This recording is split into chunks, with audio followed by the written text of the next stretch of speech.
This is ESPN on ABC.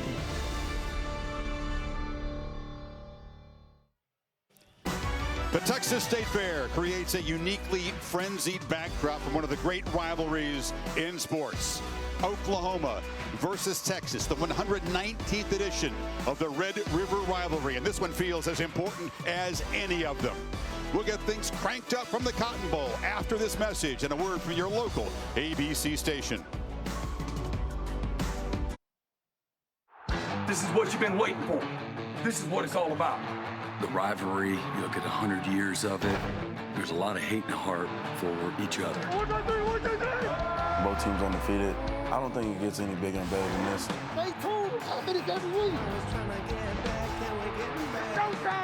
Our guys are ready for that challenge. It's going to be a good one for sure. The spotlight of college football is on the Red River rivalry. It's something that we don't take lightly. This is what we do. This is what we're on now.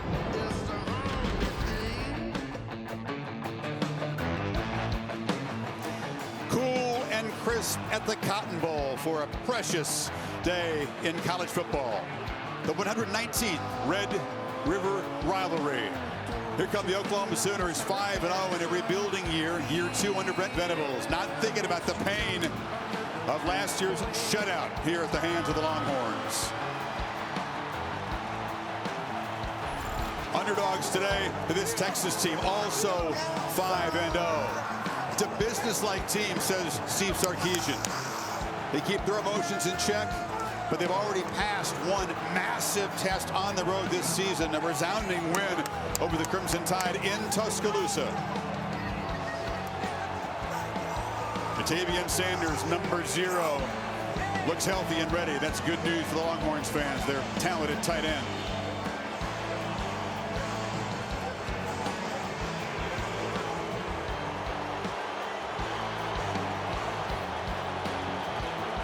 Both fan bases beyond excited. Both feel good about where their football teams are, but they can't feel great because they know the challenge that awaits on the other side of this fabled stadium today. Absolutely unique. So sit back and savor the next few hours. And welcome to the All-State Red River rivalry on ABC, presented by Head & Shoulders. And welcome. I'm Chris Fowler. Kirk Herbstreit making his way up here from the game day set. Holly Rowe joins us on the field. You know, every one of these games is precious, but when these teams are undefeated and they have championship dreams, it just feels a little bit bigger and more important. And that's what we got here today. Two football teams that are really complete. You've got two quarterbacks, and Dillon Gabriel for Oklahoma, Quinn Ewers for Texas, playing at a very high level and surrounded by playmakers who like their matchups against the opposing defensive backs. And then, of course, there's the all-important ferocity of the trenches when these two teams meet. The line of scrimmage very often decides things. There is Gabriel, his 43rd start, but this is the biggest moment of his career. Couldn't go a year ago. Concussion protocol knocked him out. And the man from Hawaii, the lefty who can spin the ball so beautifully, has been in the zone so far this season. Well, it's been a dozen years since these teams were undefeated, and since '55, it's exactly dead even, 33 wins apiece. 5-0 for the first time since '08. That was a memorable season for both programs. Dallas has hosted the last 95 years. This is the final chapter, of course, as Big 12 Conference are both off to the SEC next season. Holly Rowe has a ringside seat for this one. She's with Steve Sarkisian. Well, Coach, there's been a lot of hype all week. This atmosphere is electric. How do you want your team to harness it productively? I just want them to have fun today. You know, these guys put in a lot of hard work, had a great week of preparation, want them to enjoy the moment, play good football. You have a couple of key guys that we're waiting on injury for. How do you see Sanders performing today and Jalen Watt? JT Sanders is good to go. Ryan Watts won't be able to go today. Thank you so much, Coach. All right, thank you. Great day for football, isn't it? It's amazing. Yeah, temperatures in the low 60s. It's going to be in the 60s throughout the game. Kind of a breezy day. You're watching a presentation of the Big 12 on ESPN. Kirk Herbstreit has made his way through the people and is up here. Pretty good time. Yeah, 153 to the elevator. Well, we set the table a few minutes ago, Kirk, but as you know, you can feel it on the field. It's one of those games where the emotional and physical fuel is overflowing for every guy. How do you not let that take over in a game this big? I give Texas an advantage there because of the experience that they have, not just this year, but this is a team that they've been through a lot. You know, think about the losses that have piled up over the last 2 or 3 years, some of the embarrassment moments that they had, and this is now a veteran team that survived that. Oklahoma in the second year with Brent Venables, this is new for them. They got embarrassed last year on this field. I think they've used that as motivation to get them ready to play and avenge that loss. What happens on this field just resonates forever in this rivalry. Moments so powerful through the years, and sometimes today keep an eye on the small moments because they can be magnified and have a huge impact on the outcome. 50-50 as always, the crowd to the left side as you watch this, the Burnt Orange Nation, the Crimson of the Sooner Nation on the right side. OU won the toss, and Brent Venables, as he does, deferred, so Texas will get the football first.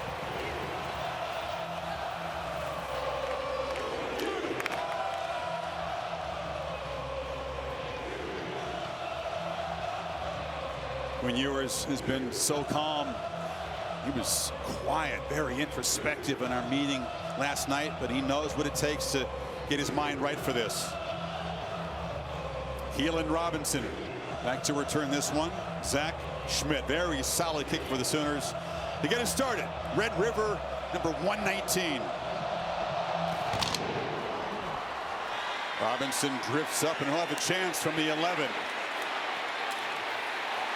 Good coverage. The Sooners flew down the field behind that high kickoff, and Ewers backed up the 19-yard line as he comes out for his 16th start. He's only 20 years old. Seems like he's been around longer. Got a taste of it last year in a mismatch. He knows the challenge against this OU defense is a lot bigger today. No doubt about it. I really thought there was a potential face mask there on Oklahoma on this kickoff, but keep in mind, you mentioned a 50-50 split. Texas will start the ball, and Ewers right in the heart of the OU side of the field with that crowd being a factor. Jonathan Brooks had a great first 5 games at tailback as he get the ball immediately to Xavier Worthy. 2 years ago here he scored from 75 yards out on the first play. This time he takes a loss. I think Woody Washington, one of the vets of this Oklahoma defense, it was a part of the loss. What a job of setting the tone. I know it's the first play, big deal, but it's a screen where he just throws the potential block on him by Jatavian Sanders and makes a big tackle for a loss. Both sets of DBs will be tested in coverage and in run support today. Ewers has the football, gets it out, almost threw it. He did throw a pick. Right to Gentry Williams, who jumped the route. A huge mistake for Ewers, and OU will take over in the red zone. Ewers gets confused here, Chris. He had 2 slants. Oklahoma does a good job, and what an unbelievable job by Gentry Williams jumping this route.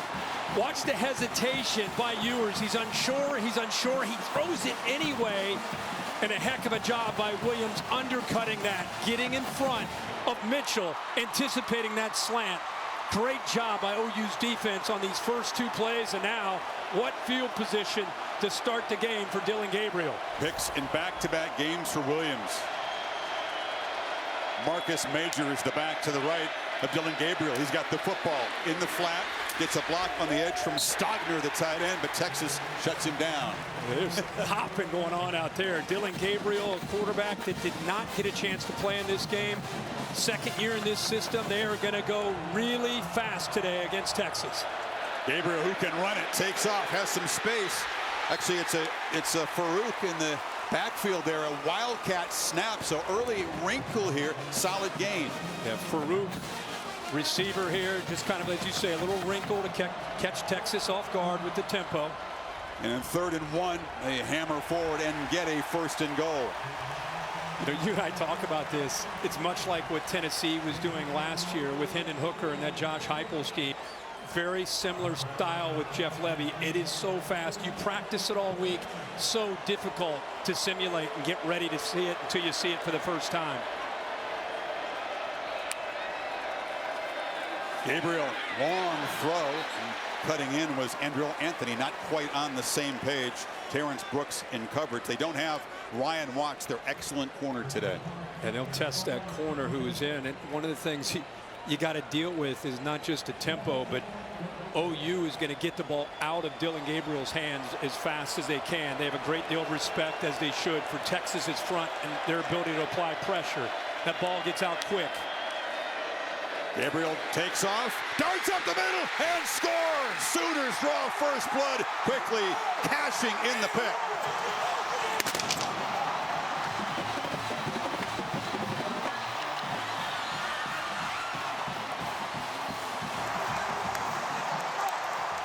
Did a really good job of selling this, and then follows his right guard.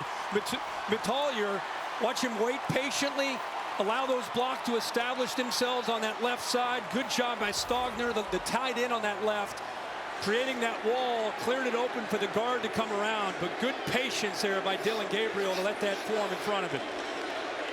Oklahoma could not have imagined a better start. They get the takeaway, just the second pick that Ewers has thrown this season, and Gabriel takes it to the end zone for the 5th time as a runner, 4th in the last 3 games. Defense with a big interception. Remember, they were torched a year ago. They come back, get the turnover, give Dillon Gabriel great field position, and the Sooners cash in here early in Dallas.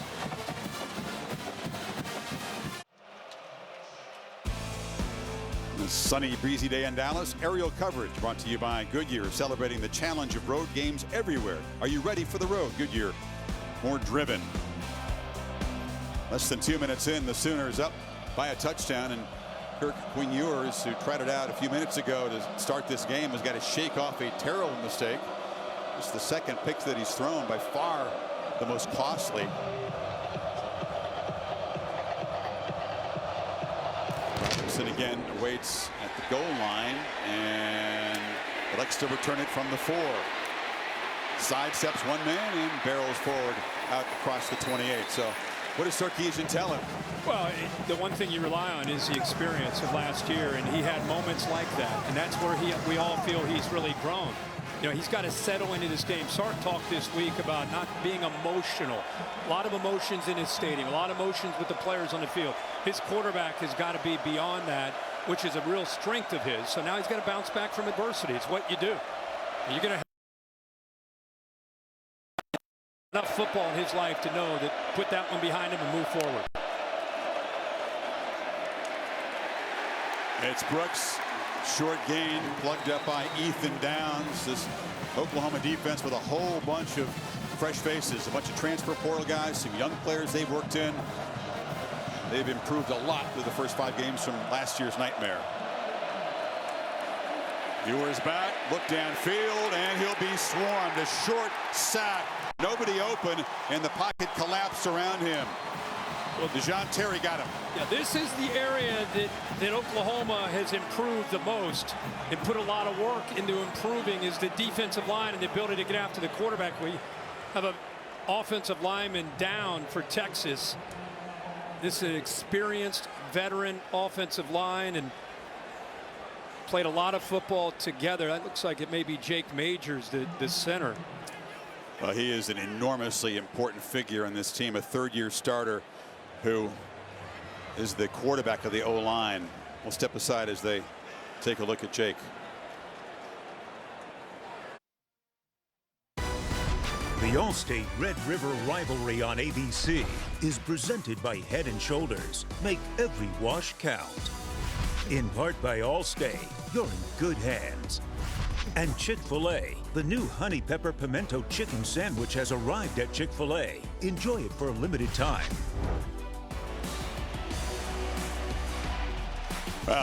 Here's the sack by Dejon Terry. As he fell on the back of number 65 for Texas, the center, Jake Majors, who walked slowly to the sidelines. Here's another look. And again, one of the mainstays of this offensive line, the left leg there gets rolled up on every offensive lineman's worst fear. On 3rd and 13, Ewers just flips a little fluttering pass to Brooks out of the backfield, who had too much work to do to get there. It's tackled by Danny Stutzman, the top tackler in this conference a year ago. And the Sooners get off the field with a stop. Bathroyd does a good job. You see him almost go down 80, but he forces him out of that pocket. Man, this Oklahoma defense, to think about where they were a year ago, 49 points allowed in this game, almost 600 yards, 6 yards a carry, 36 first downs. These first two drives for Texas, they have been relentless. And now down into Oklahoma territory is Jordan Whittington, the wide receiver. Sarkisian feeling something had to change early, and he rolls the dice, Kirk. You're exactly right. A late shift. Oklahoma not seeing that, so they were able to outflank them on the edge, and he's able to get the yards that he needs. You see it all the way out here. Oklahoma did not adjust. It was a late break of the huddle. Oklahoma caught completely off guard, and I love your point about even though it's own territory, he had to do something to create a spark and a little bit of momentum. Whittington playing in his 4th edition of the Red River rivalry makes a big play. And now Ewers, he's been harassed a lot early, tried to flip it to Brooks, kind of a sidearm throw, but Ethan Downs made him uncomfortable that time. How about that? I thought he was across the line of scrimmage. Maybe he was just barely behind. It was very, very close. You see the line of scrimmage at about the 48. Look at the pressure. A lot of good coverage downfield. Boy, his whole body looked like it was across the line of scrimmage. If anything, maybe just a foot staying behind the line, but no flag. It just takes one part of your body to avoid the penalty, and they do. And this is the kind of run that Brooks has executed a lot this season. The quick burst up the middle, well blocked. Key Lawrence stopped him. Yeah, Hayden Connor, left guard, nice little counter play here along with Gunnar Helm, and now they're showing Oklahoma some of their own medicine going fast. Sooners defense not lined up, but they close down Brooks very quickly. And he's stopped at the 40. Gentry Williams, who had the big pick, makes the tackle, and now another decision for Sarkisian. It's 4th down. Trying to catch him off guard. Oklahoma did a pretty good job again up front. Boy, that defensive line is penetrating, very active in this game. And with Majors out, Connor Robertson in. Savion Red in wildcat position. CJ Baxter, the freshman, is to his right. And a throw across the middle, and it's caught. Complete. Sarkisian with another big gamble. Now the ball's loose at the end of the play. And it's ruled a fumble recovery by Oklahoma. Gunnar Helm, the tight end, caught the pass and then fumbled at the end. And Savion Red is known as you said, the Wildcat. He's a runner. Hasn't shown this a lot. He's a running back, but he's the defense communicating. Hey, he's in, so let's get our eyes up here. They blitz this backer. Look how the defense collapses down. So it's a great call by Sark. One step ahead of the defense, and Brent Venables, you can see the ball almost comes out. Boy, his right knee may have been down. Bring in Bill LeMonnier. Texas crowd reacted when they saw it on the big screen. Bill, what do you see from this play? This is an enormous call early in this game. Yeah, they're doing a review on it right now, but the knee's down. And then the ball comes out. Replay's going to reverse this. They keep the football. Bill, how about he bobbled that initially? It is grasp right there, Bill. It's kind of starting to lose control at that moment. Look, he started to lose the football. They're trying to knock it out right there, but good job of showing strength to hold on to it. Now he's got it secured, and as Bill said, it's really close. It really is. It's a barn burner. And it's a barn burner. Usually go what? With the call on the field? You have to go with the call on the field. Richard Brown is the replay official for this Big 12 crew. Is it clear enough, the evidence, that he still had control to overturn the call on the field? Bill, if you were in that position, what would you do? Well, again, the ruling on the field is a fumble and a recovery. So they have to have indisputable video evidence to say, no, he was down in full control. So they have to go with the call on the field in that case. I mean, what a seek to Sarkisian in his own end. Fake punt. They get it. Face another 4th down. go to a wrinkle and throw a pass. It's all going to come down to whether or not they feel that ball was slightly moving before that knee touched. Well, they review this. We apologize. We're rolling with some serious technical issues in the first minute of this broadcast. We hope our crew will do a great job, but it's a power issue, and our crew is as good as any trying to get things in terms of the cameras and microphones back up and running. The last view that I just saw from the replay booth, I've got firm control of the ball with the knee down. Okay. But you went back and forth a couple times, didn't you? That's your final verdict. Yeah, I'm going with it. Now you just saw a different shot that he feels better about. What a call this is, whichever way it goes. I mean, everything going Oklahoma's way early. The fake punt to keep the drive alive, a potential conversion here. Like I said, the ball gets punched right there by Billy Bowman. He's able to keep control of it, and then it starts to come out. But it's all about the judgment if the knee was down before it came out. The knee is down right there. And you could certainly make a case he still has control with two hands, but it is a kind of a split second, literally. How about Sark, though, the fake punt and fourth down with the Wildcat quarterback. After further review, the Illinois feels that the runner was down prior to the ball coming loose, and will be first down at the 14-yard line.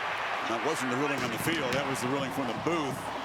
But this is enormous. So Texas, with a couple of gambles, is set up at the 14-yard line. What a sequence of plays. What a start to this 119th Red River rivalry.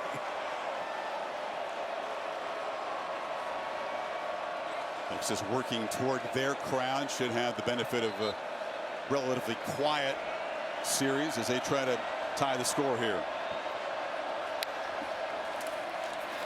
And here's a reverse, another wrinkle on the end around as Keelan Robinson. Sark is showing a lot in this first 20 plays that he comes in scripted, and he's been off script a couple times. I think he's had to adjust, because I think what surprised him is he had a lot of respect for what Brent Venables has done through recruiting to see this defensive line. They punished him a year ago, but Brent Venables in this second year, he's got different folks to work with up front, and they are winning the line of scrimmage. Sark's forced to get the ball out away from that front. Robinson and Brooks flanking Ewers. And a throw. Sanders tipped up in the air and intercepted. The second takeaway. Kendall Dolby comes up with the pick. Billy Bowman batted it up in the air. He batted it up in the air, and he went right through Sanders' chest in the process. He's the veteran back there, just a grinder. How fitting for him in this rivalry game that he makes this play. Just sitting back here waiting for the potential threat right there. I think viewers at home watching it live wondered if it might be a defensive player getting hit up high. Ball's loose, but he hits him clean below the neck area. So it's a clean hit, well timed. Ball goes up into the air, and Dolby's there to pick it off. Junior safety from Denton is a big playmaker. He made an interception in the fourth quarter. A tight game at Cincinnati ended the Bearcats' hopes of winning that game. Then last week, third play of the game, it's a pick six against Iowa State, and now this huge hit. And one of the big weapons in this Texas offense, Sanders, and Oklahoma, 2 takeaways. Texas offense only had 2 turnovers all season. Now a wrinkle from this side is Gabriel, the quarterback, is split out wide. Stepping under center. Now he'll move back and take the pitch. It's Farouk running left.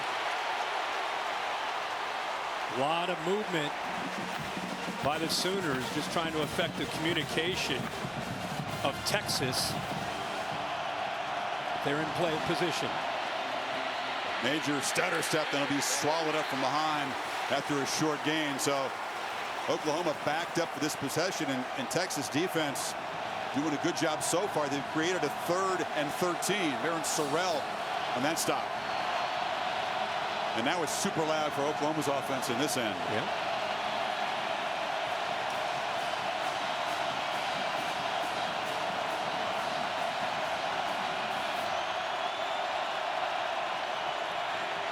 Gabriel from his own end zone flips it high and incomplete. Tried to find Drake Stoops on the cross. And the Longhorns force a 3-and-out. Well, when they spread you so wide horizontally, it creates great vertical seams. Look at all the space to work for Gabriel. Going to get the ball out fast, but with the blitz coming, it's just a one-on-one matchup with Stoops against Thompson. But an errant pass, never a chance there on third down. Xavier Worthy waits in Oklahoma territory to receive the punt of Josh Plaster, and it's blocked, and Texas scores a touchdown.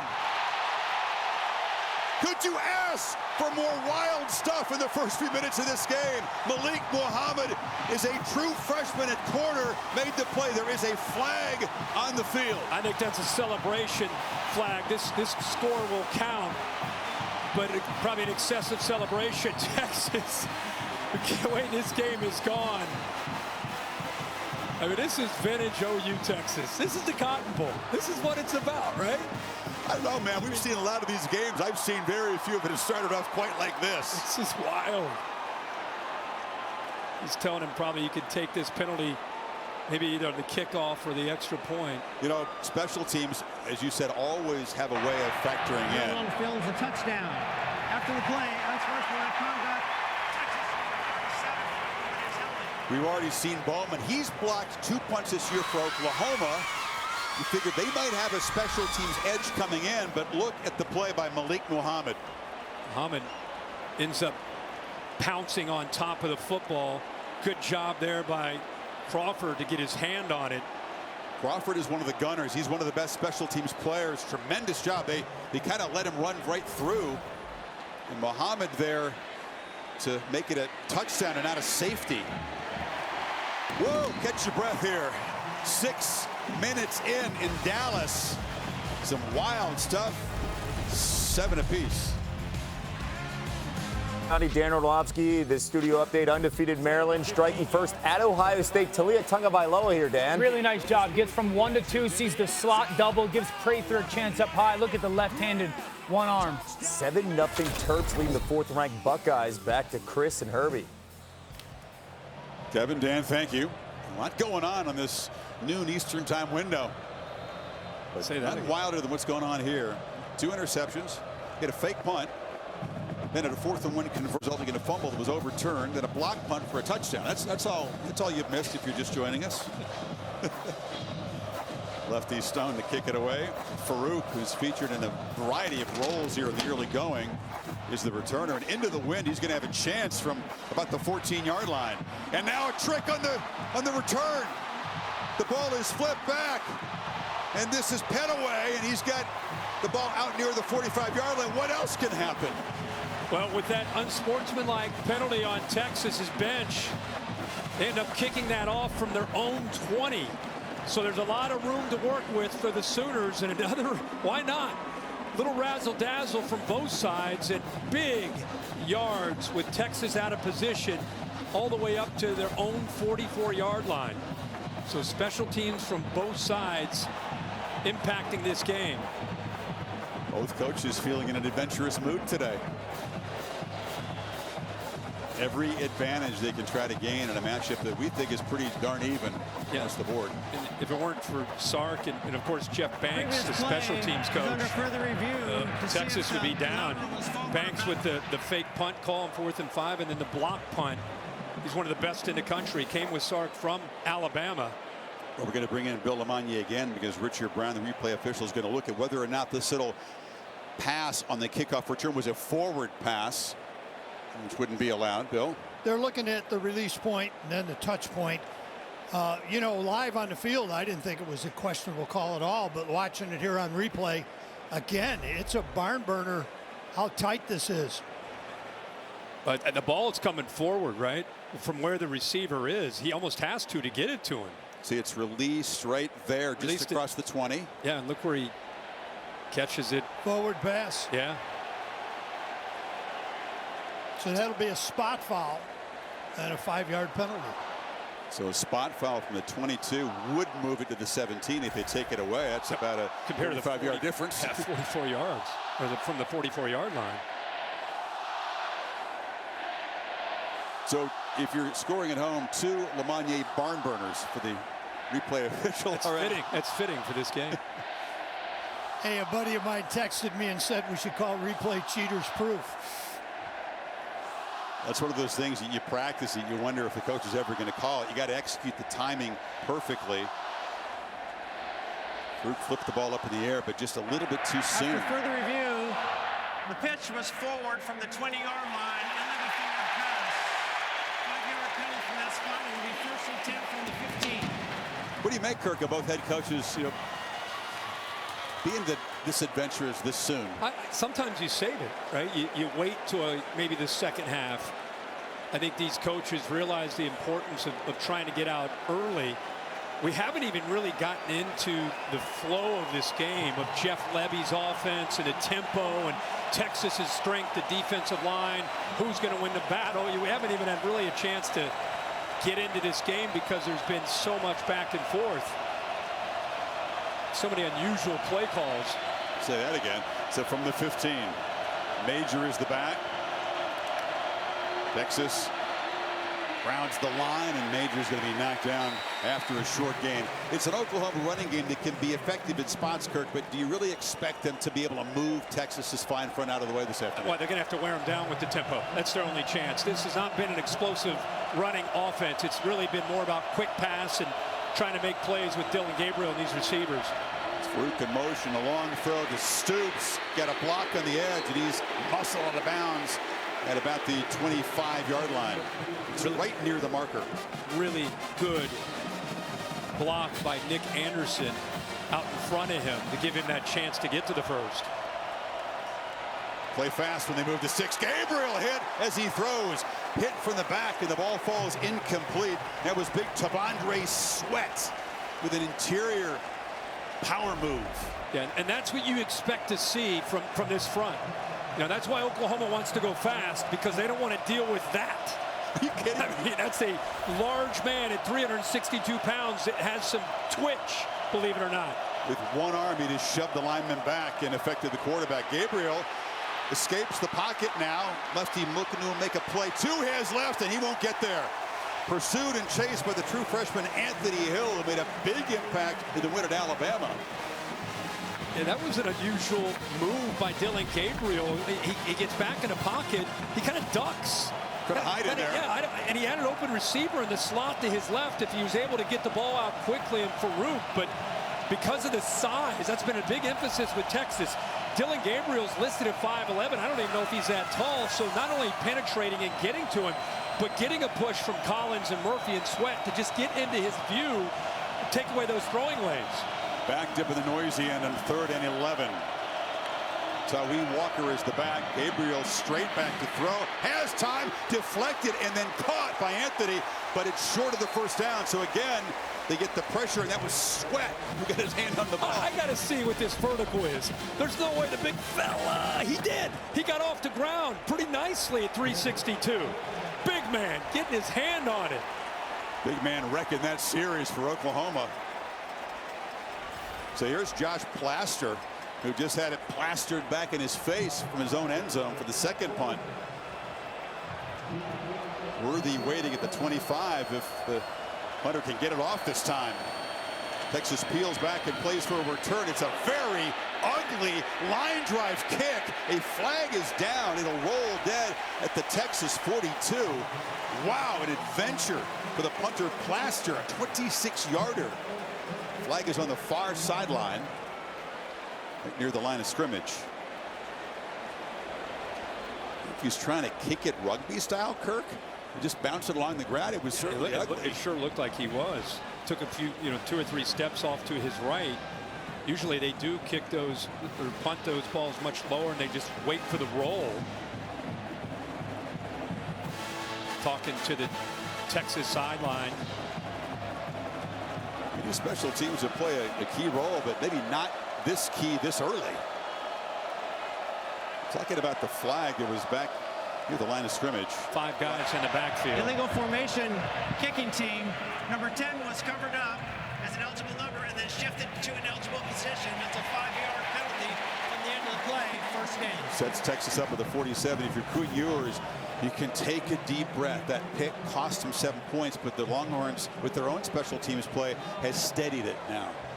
And now you really get into your game plan. But again, at the line of scrimmage, think Texas would win that, but they have not been able to yet.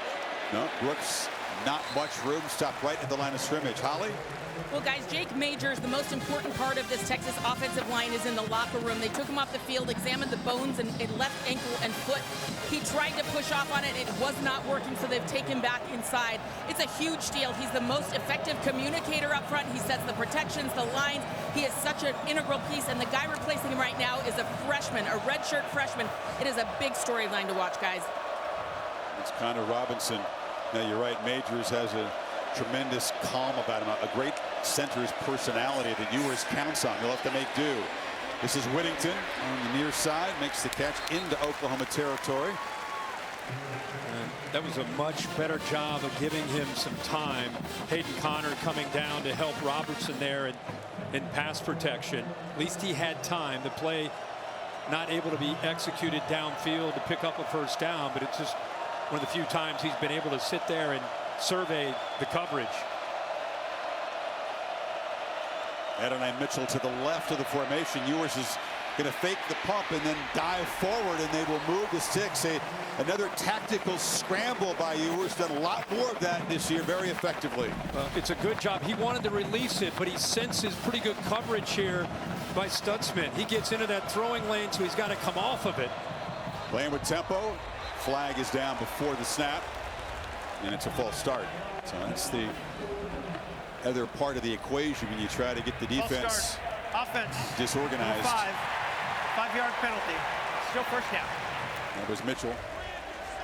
And Mitchell just flinching just a bit while Whittington was in motion. You're right about the frantic stuff going on here. Neither offense really been able to settle. We haven't got a look really at what's going on, other than OU's defensive front is playing well. Yeah. Play fake, far pitch, and slipping a tackle is Whittington, but a short gain as the pursuit caught up to him. Just cannot say enough about how different things are in year two for Venables and Ted Roof, the defensive coordinator. You know, if you're an OU fan, when they hire Brent Venables, this is what you envision. This is the defense that you think about when you think of Brent Venables. A defense that flies around, moves around, confuses a quarterback, confuses protection. Ewers hesitates, and that's going to be fatal for him today. He does work his way free.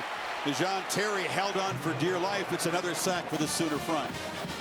Again, that's what we just talked about, is showing one thing and going to another. Watch good coverage downfield. So the front and the coverage marrying one another. So Ewers, it's not just the pass rush.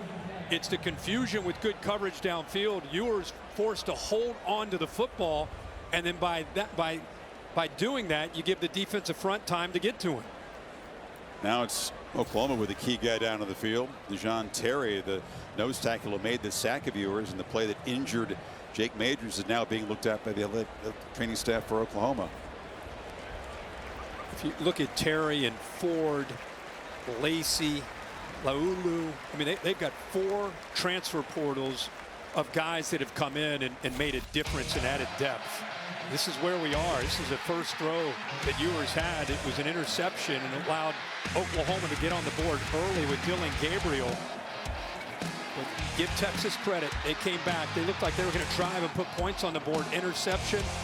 Defense does their job, forces the punt, and Jeff Fake's unit comes up with that block and a touchdown to tie it up. In the middle of all that, a fake punt and Sarkisian call that worked. 3rd and 19. Texas, the brink of squandering a great opportunity with field position. Ewers has a lot of space, but a long way to go, and just has to flip it away. This Texas offensive line is missing their center, is having a hard time protecting the quarterback right now. They are, and Ewers you know, a quarterback that I think came onto the stage against Alabama and played so well. I think everybody around the country is really excited about Texas and this offense and its potential. But OU is fired up. He is 5 of 9, only 12 yards, 2 picks, and he's been sacked twice, not to mention all the hurries. So Sanborn will try to pin Oklahoma deep. Gavin Freeman, 5'8" sophomore, standing back at the Oklahoma 8. Sanborn boots it high. He's kicking into the wind, and the fair catch is made by Freeman. So Oklahoma begins at the 12-yard line. Well, tomorrow, Sunday NFL Countdown. See how Christian McCaffrey has been inspired by Bruce Lee. And a Monday Night Football in Vegas. The Raiders host the Packers, 8 o'clock Eastern, 5 Pacific. Peyton and Eli on ESPN2. Packers lost to the Lions. They did. Lions are real. Well, they're packed up deep in their own territory again. Special teams impacting this game beyond the obvious. OU wants first downs, and they want to crank the tempo. It's the back, Tyree Walker in motion. Gabriel took a quick peek and then just runs it up the middle. We're going to have to keep a spy or someone focused on him. He's hurt every opponent running the football. Well, but Texas thinks a big key in this game is their defensive line being outnumbered because of the formations with the receivers. You have to spread yourself out, but if you can stay with fewer numbers in that box and still get away with it. He picked up 5 on the first down. Now Walker, who's 5'9", but is built like a tank. Look at the power there.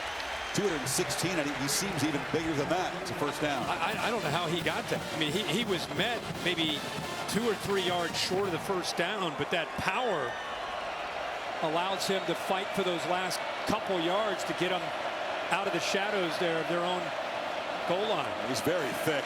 He's been breaking tackles throughout first part of the season. This OU offensive line, Kirk, they're not creating huge creases, not many yards before contact, so it's up to the backs.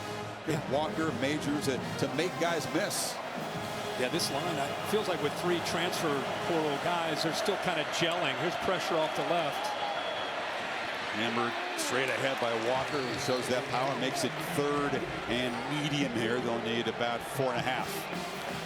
You've got 3 guys. Guyton, the right tackle from TCU, the right guard. Matuyer is from Cal, the left tackle. Rouse from Stanford. And the teams they have played, nothing close to what they're facing today.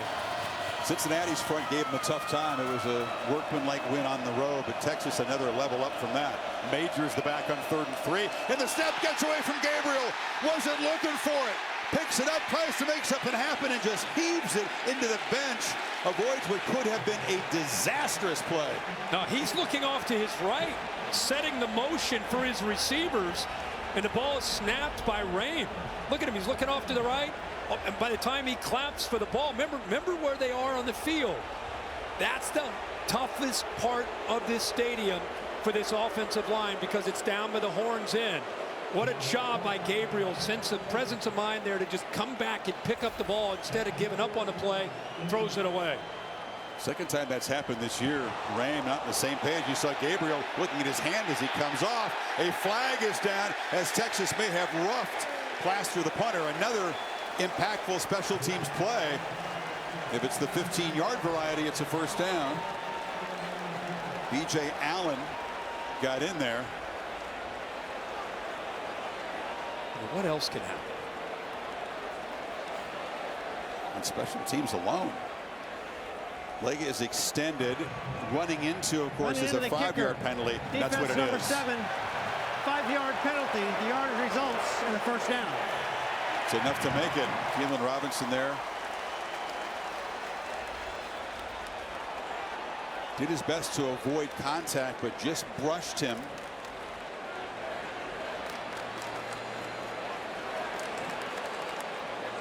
And that's all because Gabriel Kirk was able to round up that early snap and make something of it. If they take a loss, they're back way up. Penalty like that wouldn't have made a difference. The incompletion kept it 4th and short, and now the Sooners with fresh downs here from the 34.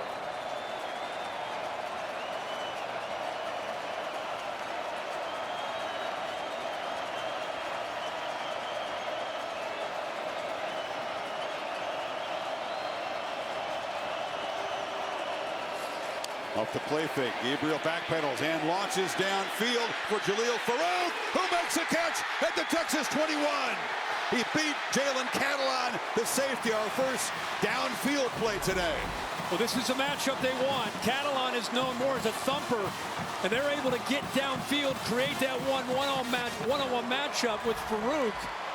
Nice job of locating the matchup, and Gabriel puts it out in front of him where he can run under the football. 43-yard gain. This is Walker hammering to the right. An area of big improvement this season for Gabriel, throwing the ball downfield. Doesn't matter that his hand is bleeding. That's, of course, his non-throwing hand, but got to power with the left. Got to power through. Didn't affect that deep ball very much. What a good job by Jeff Lebby. That's what he does. He spreads you out horizontally to take shots vertically. Walker breaks the first tackle, but is spun down behind the line of scrimmage by Jaylan Ford, the leader of this Longhorn defense, who sets the tone. One of the more instinctive linebackers you'll see in college football. Got another player down.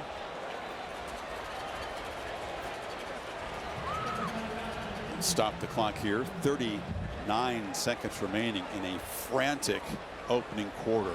Dallas. They played this 119 times. I can't imagine too many first quarters with more wild stuff happening.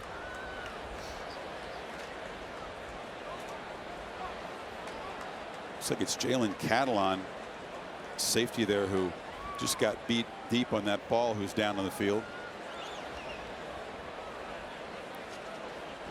It's 3rd and 10 for Oklahoma, so they make the deep throw, get set up in position, but now face a 3rd and long. But if you're not familiar with what Brent Venables is doing offensively, you can see Catalon is sitting up now. What he did is he hired Jeff Lebby, and Jeff Lebby is very much like you watched last year with Tennessee. Want to go tempo, want to spread you out, and want to take some shots by getting those one-on-one chances.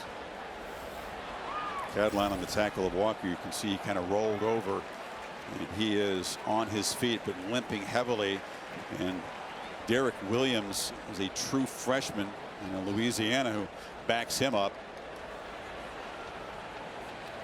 Talked about the importance of Majors in the offensive line. The importance of Catalon in the secondary is enormous. He's just a big playmaker. The guy who's kind of the glue back there, and now a true freshman steps in for him. See what Jeff Lebby has got cooked up in this 3rd and 10. Blood in the pants of the quarterback.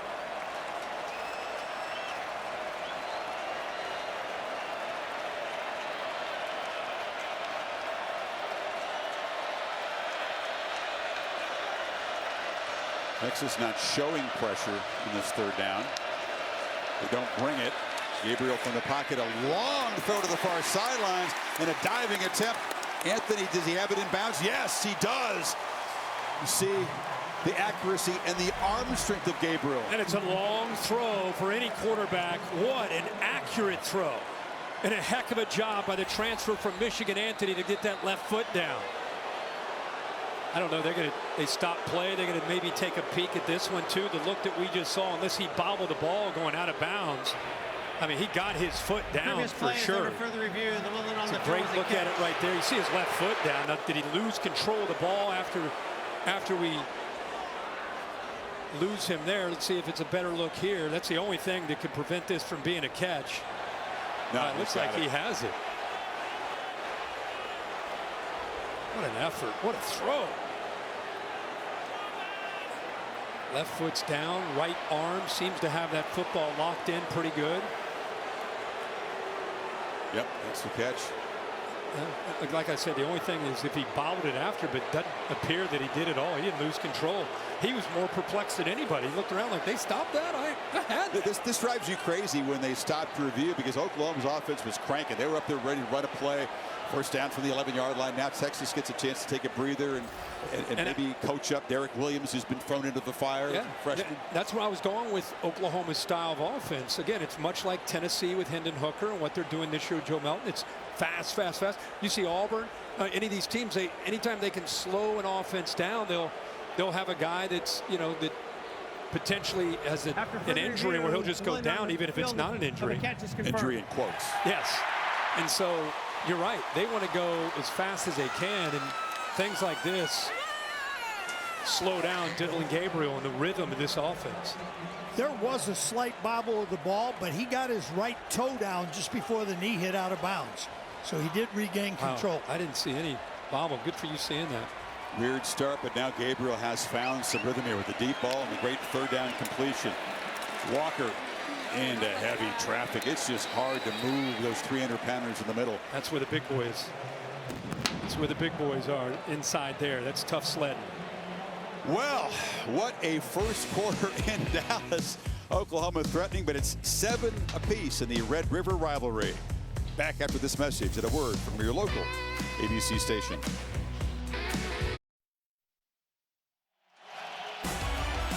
Set for the second quarter, the All-State Red River rivalry here on ABC, presented by Head & Shoulders.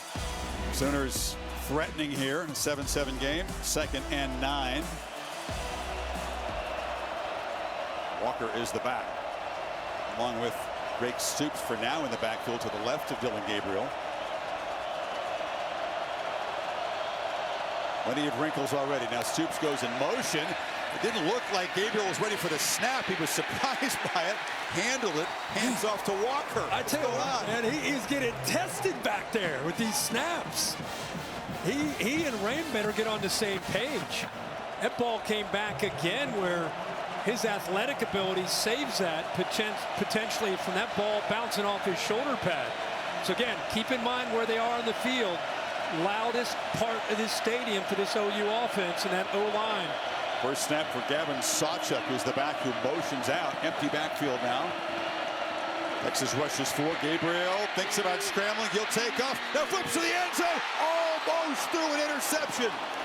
Tracking across was Jaron Thompson, the safety. Wow. Gabriel lucky to avoid a pick there. He really is. He wanted to go off to his right here. Safeties take it away completely. And then he has to come back. See, he looks right. Now he's going to work back over here. Once he makes that decision, look at the eyes of the Texas safety. He reads him perfectly, and he brings him over there to make that play. And both these defenses, Kirk, have some experienced and savvy safeties who make the quarterback pay for a bad decision. Chip shot here for Zach Schmidt. And that is a straightforward special teams play. We've had very few so far. That was a heck of a drive by Oklahoma. It took it 78 yards in 13 plays, 4.5 minutes. Back on top by 3. Kevin Nagani back in studio with this update. LSU didn't bring their jackets or defense so far in Columbia, Boog. No, number 40, the linebacker, Weeks out of position, and Missouri made him pay easy walk-in touchdown. Cody shredded the touchdown run. Then Brady Cookie has a pair of touchdown passes. Really nice play call. The tight end slid across, defender didn't cover. Where's this LSU defense? Everybody's been saying that, right? Right now, they're down. Home Tigers up 22-7 over on ESPN. Chris Herbie, back to you. Mizzou, a sneaky undefeated team, huh? Picked him on the board. Oh, okay. Feeling good about that. See if it holds up. Schmidt with a line drive kick. And Keelan Robbins is going to bring it out and breaks a couple tackles, knocked down at the 15-yard line. That's where Ewers will set up. Well, since the Big 12 was formed in '96, your Aflac trivia question asks you, which player has the most career rushing touchdowns in games between Oklahoma and Texas? So an entire career? Yeah. So like a Adrian Peterson, DeMarco Murray kind of. Williams was kind of at the beginning of the years in the Big 12. Yeah. Jamal Charles. A lot of good names. A lot of good opportunities to be right.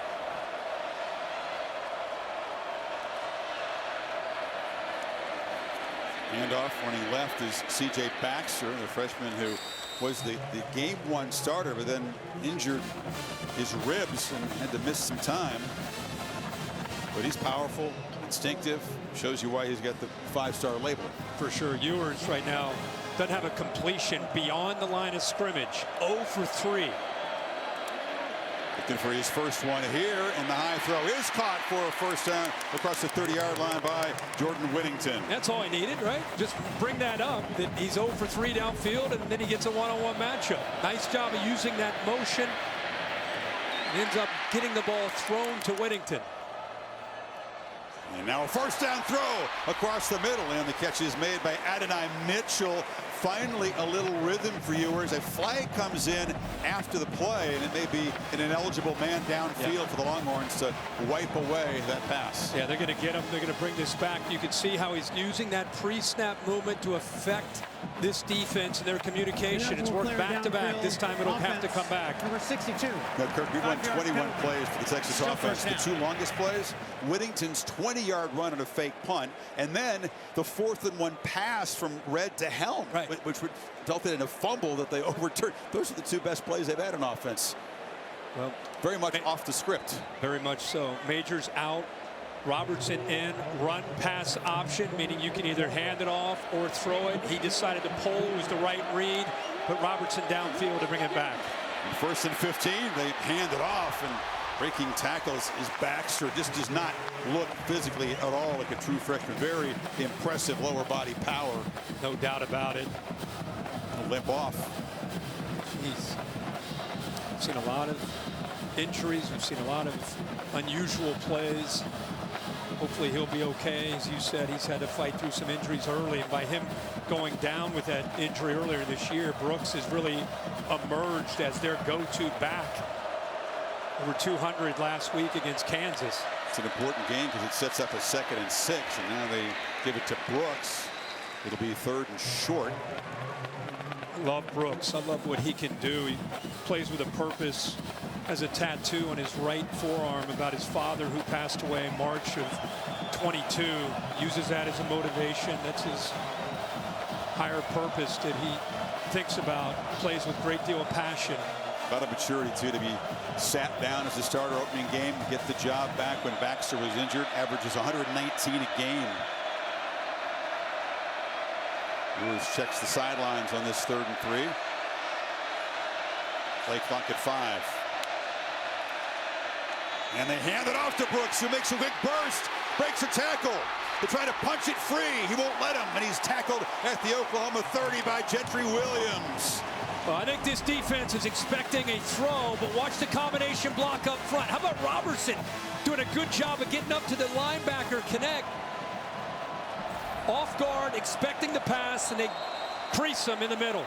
31-yard gain, and they run down and try to play real fast, and it's another false start. This offensive line didn't have a single one of these in Tuscaloosa.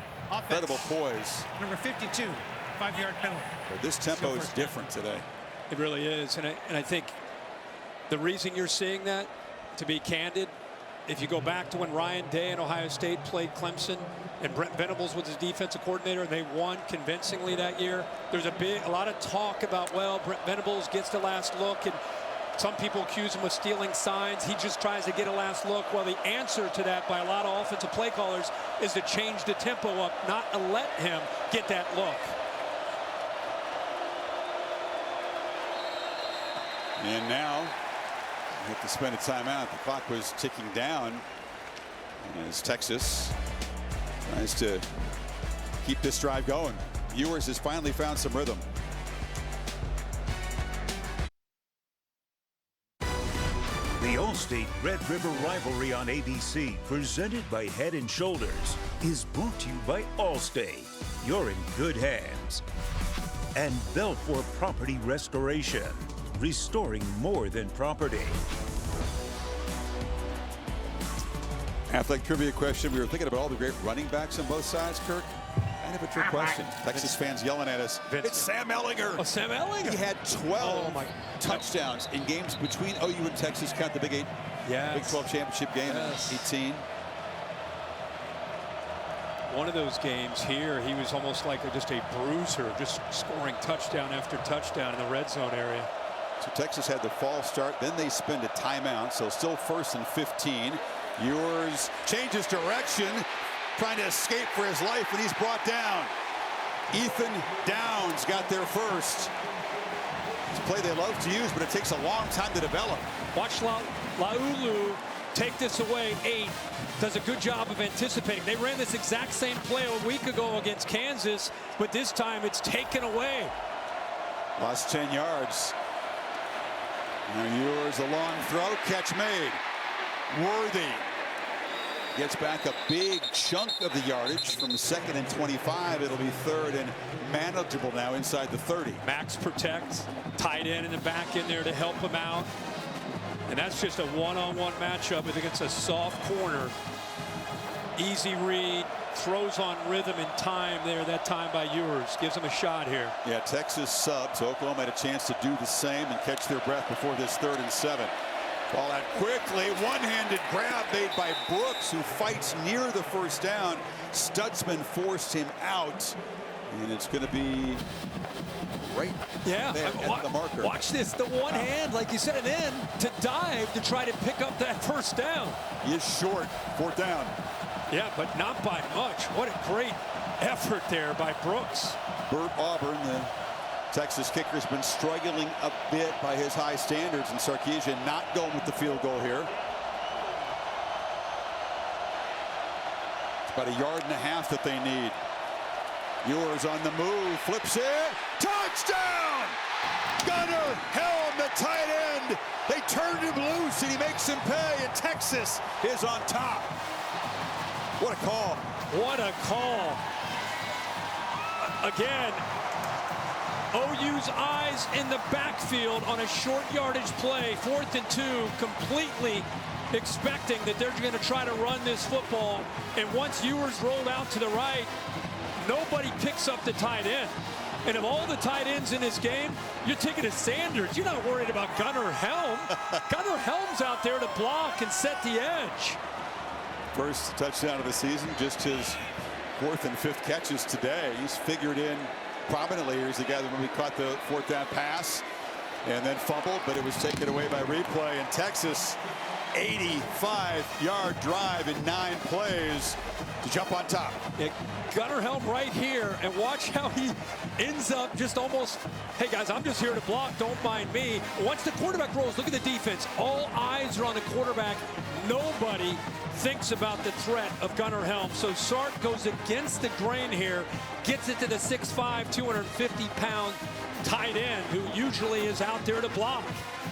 Comes out of Cherry Creek High School. That's a powerhouse in the Denver area, and he's now got his first touchdown as a Texas Longhorn, and it's a memory for life. And it's a big moment in this game as Texas marched right down the field, and the best news for them, they get their quarterback going. Exactly. They got their quarterback going, and they got their rhythm going. I think a game within a game is Sark's play calling against Brent Venables, the adjustments, the cat and mouse game, mixing up tempo, trying not to allow Venables a chance to make those adjustments late. That'll continue throughout the game. Stone to boot it away. And this is Farouk who will wave for a fair catch. And Sooners will take over at the 25. Holly? Well, guys, Quinn Ewers redeeming himself on that last drive. He got off to a tough start with the interception, losing his center, a lot of chaos, but he's been working all season on his mental conditioning. He had a meeting on Thursday with Dr. Cawthon of Texas to make sure that his fear of failure does not rise up in this game, and he did face some failure early in this game, but on that drive, he comes to the sideline after the big touchdown, calm, composed. You wouldn't know anything's going on by the look on his face. This is something he's been working on to rebound. That's a great point, Holly. Breathing exercises, sports psychology, those are the tools at his disposal. That was a lot to bounce back from early. This is Marcus Major and works the right side. That's a pretty solid first down gain. They haven't had many on the ground. Well, you see what Jeff Levy did. He started with 4 receivers to the right, brought him all the way back to the left, and the adjustment from Texas gave him numbers back to the right to run. Longhorns really weren't lined up to defend the pass on the far side, but they hand it off to Major, runs to this side, and it's Barron getting him down, but it's a first down. Yeah, the whole goal of Oklahoma's offense is to get the defense to look over to the sideline as the ball is being snapped. They're trying to get the call. Texas trying to avoid that against this tempo. Off the play fake, Gabriel flips it short. Major makes one man miss, is knocked down at the 45 by Anthony Hill, but this is what they say is on schedule for this offense. And he also, I love how the term, he says, we want him to create completions.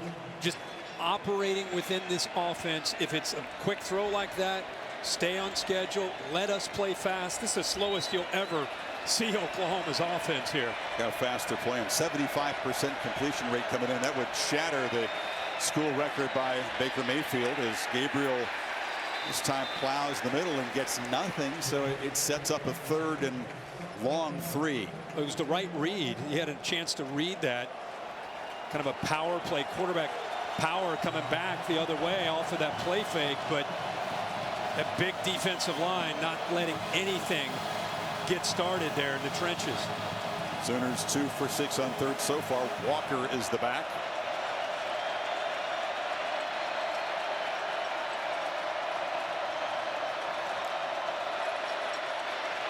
Gabriel has time and delivers a pass caught far side. It's a 1st down to Farouk. I don't know if it's because he's lefty and he's not the tallest. I mean, I know people compare Tua's kind of his system and the way his mechanics. That ball gets out so quick. Give credit to that offensive line giving him time. 14-yard gain on the 3rd down. Gabriel has a lot of time here. And now we'll take off, makes a cut, weaves his way down, starts to slide, takes a hit. Oklahoma fans want a flag, and they get one. Jaron Thompson arrived, but the quarterback was beginning to give himself up.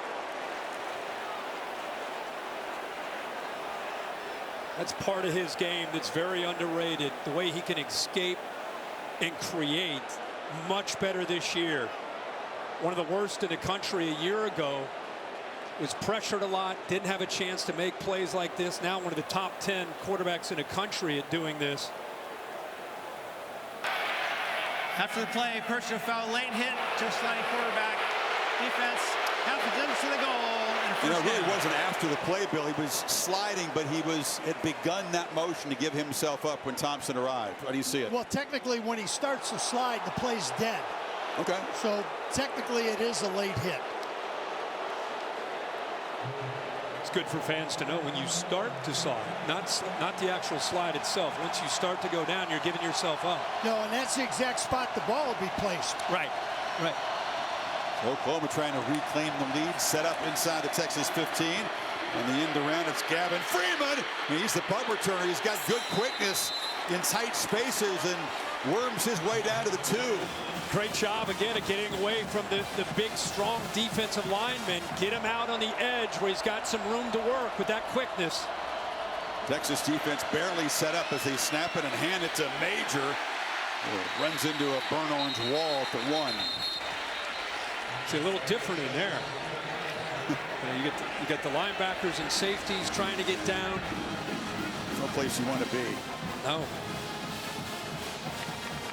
Time it looked like Barron, the safety, got in there, the nickel.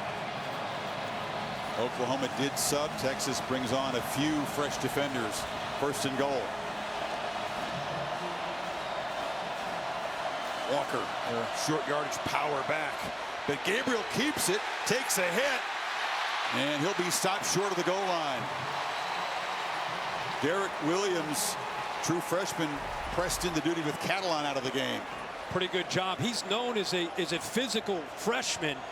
You can see Barron gets in there too. A lot of Longhorns, but boy, it's fun to watch Derek Williams, a 5-star with a lot of promise, being forced into duty and showing he's not just a guy that has skill. He's not afraid to get in there and thump.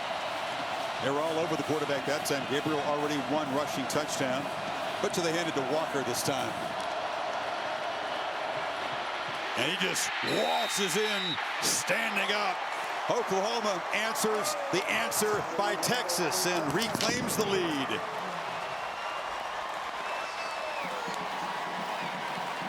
Caden Green is being in this game right now. He's on the left side there. Watch the job that he does. 70. He's a true freshman. Nice job of the double team there in the middle. The center, Rain, right guard, Metalier, and they open that hole up nicely. It's the AT&T 5G clicker. Walker's 3rd touchdown run of the season. 10-play, 75-yard drive for the Sooners. Took just about 4 minutes. So It took a while with this frantic beginning, but both offenses really finding their rhythm right now. 17-14 Sooners.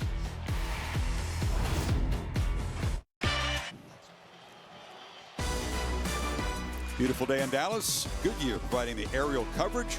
Road tested and game ready. Are you ready for the road? Goodyear, more driven. Primetime on ABC. Notre Dame back at it. Battle Duke, and now they take on Louisville on the road. Undefeated Cardinals. Think of the last 2 games Notre Dame's had. A game that they played well enough to beat Ohio State, pulled away from them late, had to respond last week. Another emotional game, found a way to beat Duke.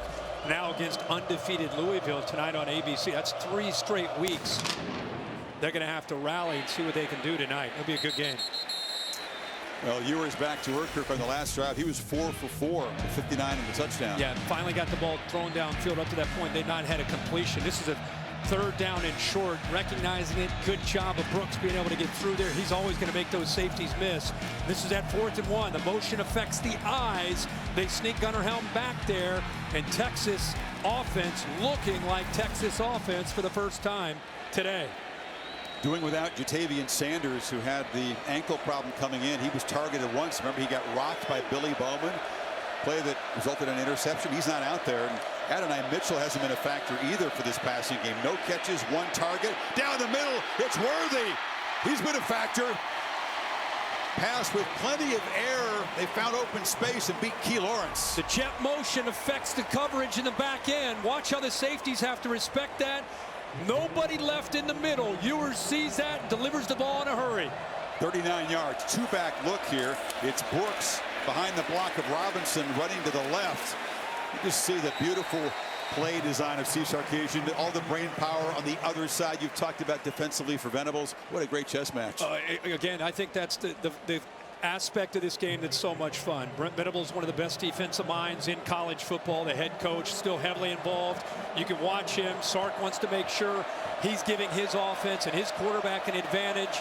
Doesn't want to just line up. He's always going to have movement, making OU have to adjust. That's Worthy in motion. 2-back look, and they hand it off inside there to C.J. Baxter, who's near the marker.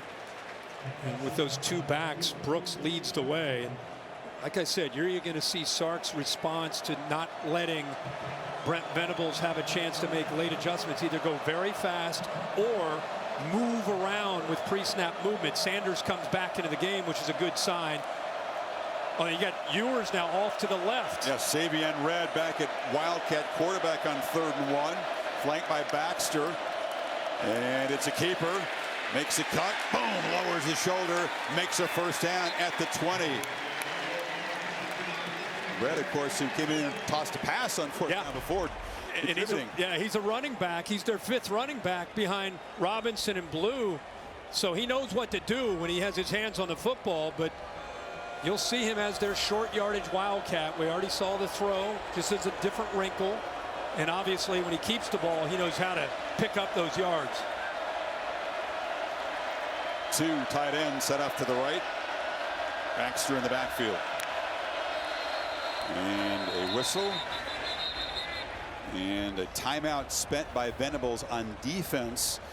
He senses that Texas is operating rhythm, wants to get his guys organized on the same page.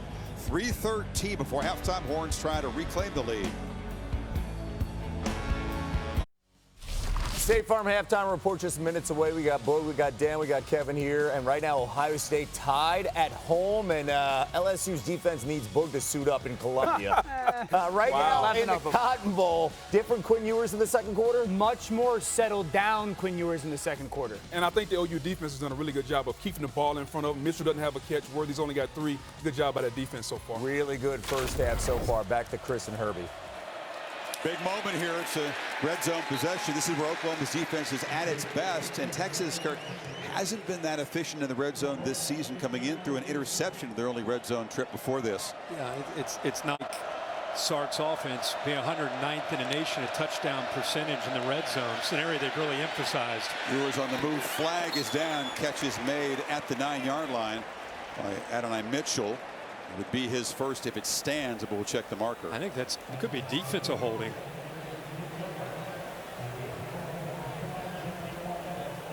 looked to me like Winnington was trying to go out in the flat.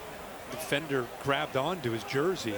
Mitchell's a guy, Kirk, 10 catches, 141 yards, and a touchdown against Kansas. He's been a great big game player in his career. Mitchell has a catch in each of the 4 defense. CFP games he's played. Number 80, that penalty's declined.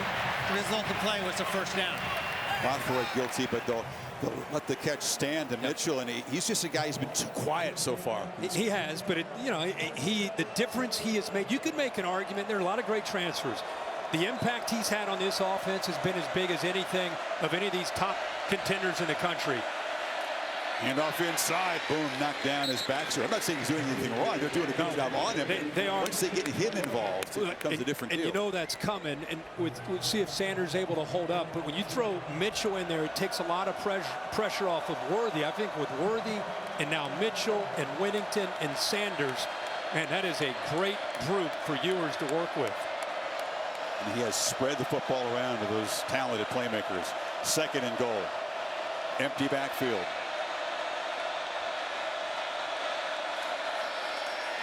And swarming into the backfield to make the play for Oklahoma is Bothroyd.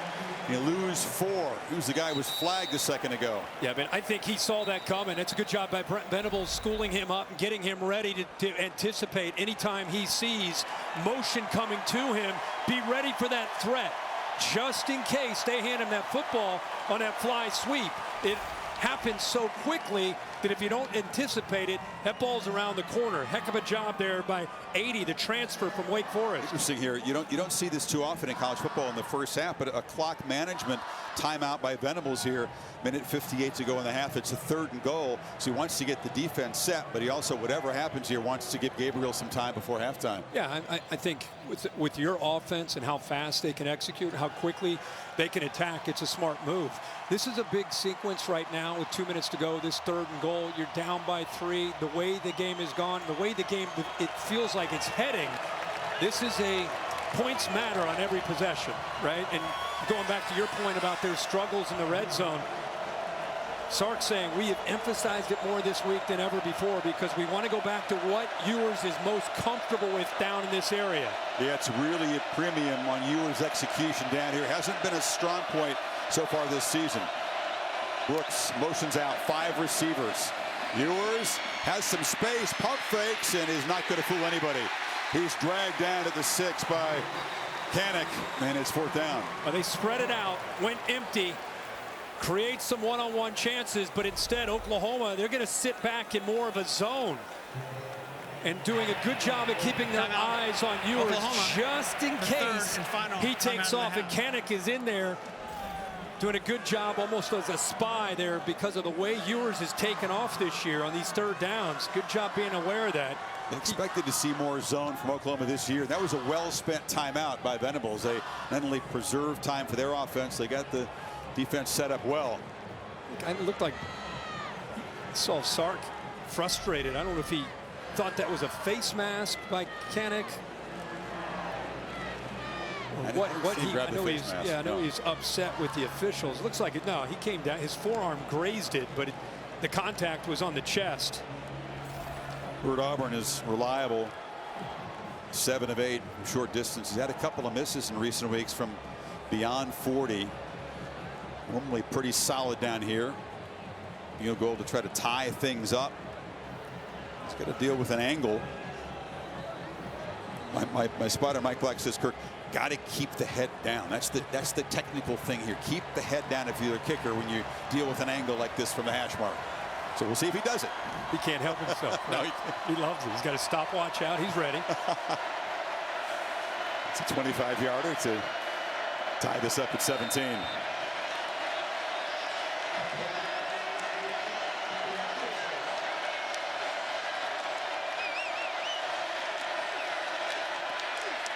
Keeps the head down and knocks it right through. So that's a 68-yard field goal drive in 10 plays, 3.5 minutes, and now Gabriel's got 153 to work with. We're back in 8 seconds, but now a look from Ram Trucks. Ram Trucks, built to serve.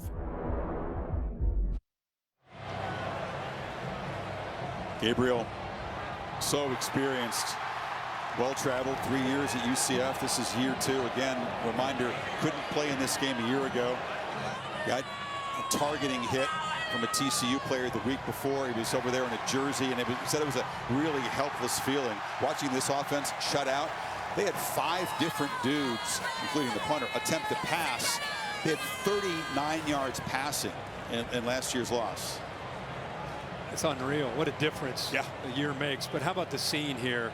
For people that have never been to this setting, it is unbelievable. It's one of a kind, state fair. A lot of people going around this stadium have no idea there's a game going on. Well, there's 100,000 people or so inside here enjoying it. Split right from the 50-yard line. Crimson and cream one side, burnt orange on the other.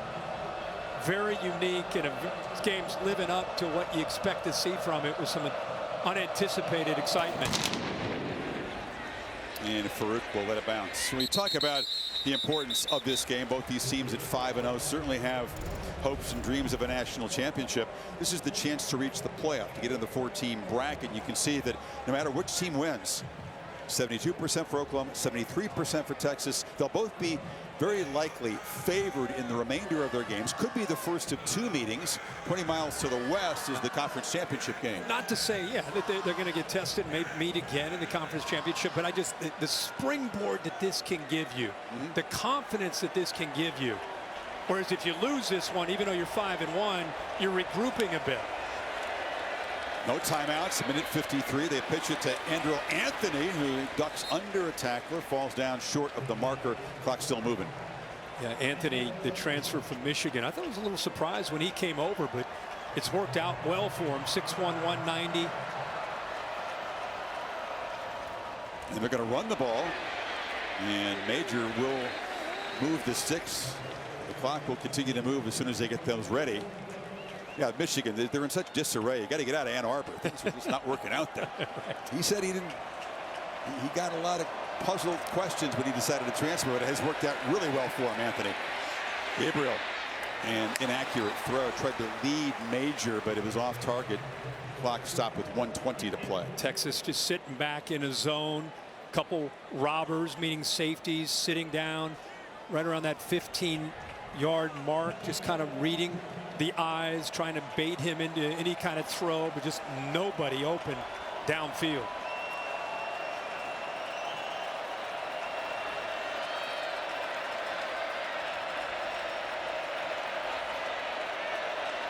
Gabriel patient, checks the sideline.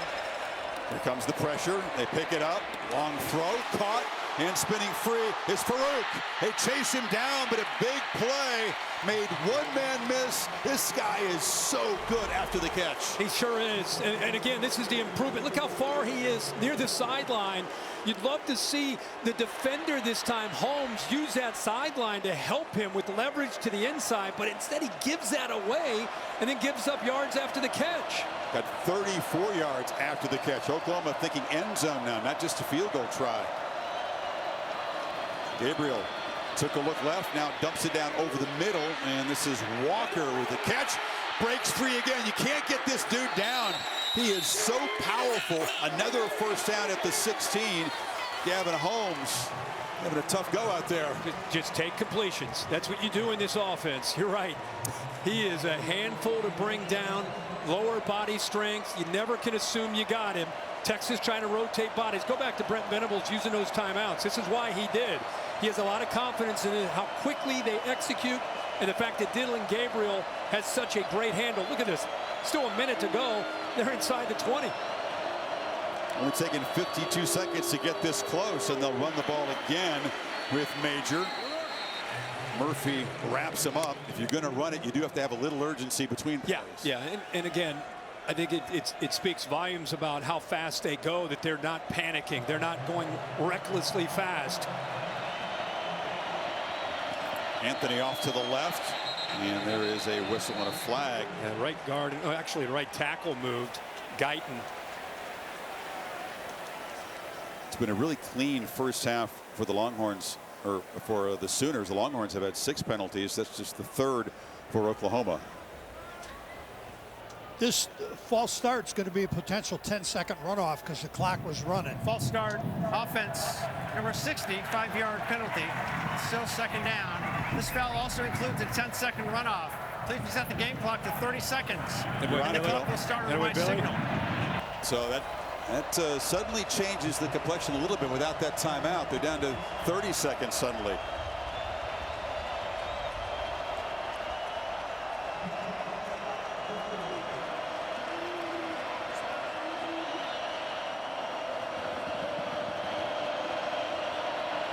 Walker motions out. Gabriel takes off, has a little crease, makes a man miss, still fights down inside the 10. He's short of the marker. The clock continues to run. Can't stop it with a timeout. What a great decision, and he has such acceleration. Now in 3rd and 2 from the pocket. Backpedaling, a survey, time running out. The ball is incomplete at the 1-yard line with 2 seconds to go. Very nearly, Kirk, took too much time back there. And the ball's dropped. He walks into the end zone.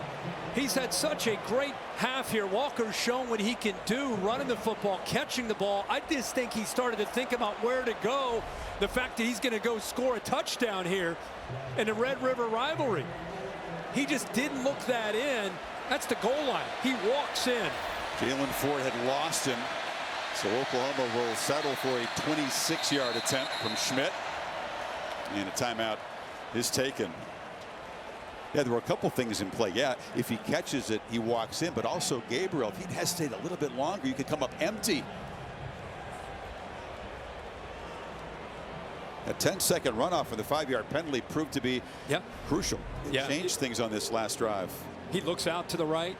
Not there. Look at the blocks downfield. It's almost like he either had the option to throw it quickly or a quarterback draw. He ends up running the football the very next play. You got the matchup. You got what you want. Creating once again.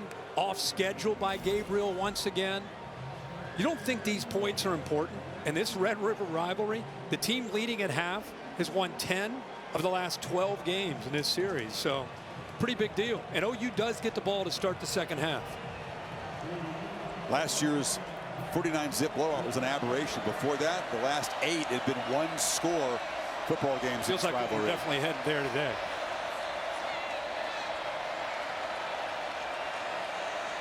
This time Schmidt will deal with an angle from just inside the left hash.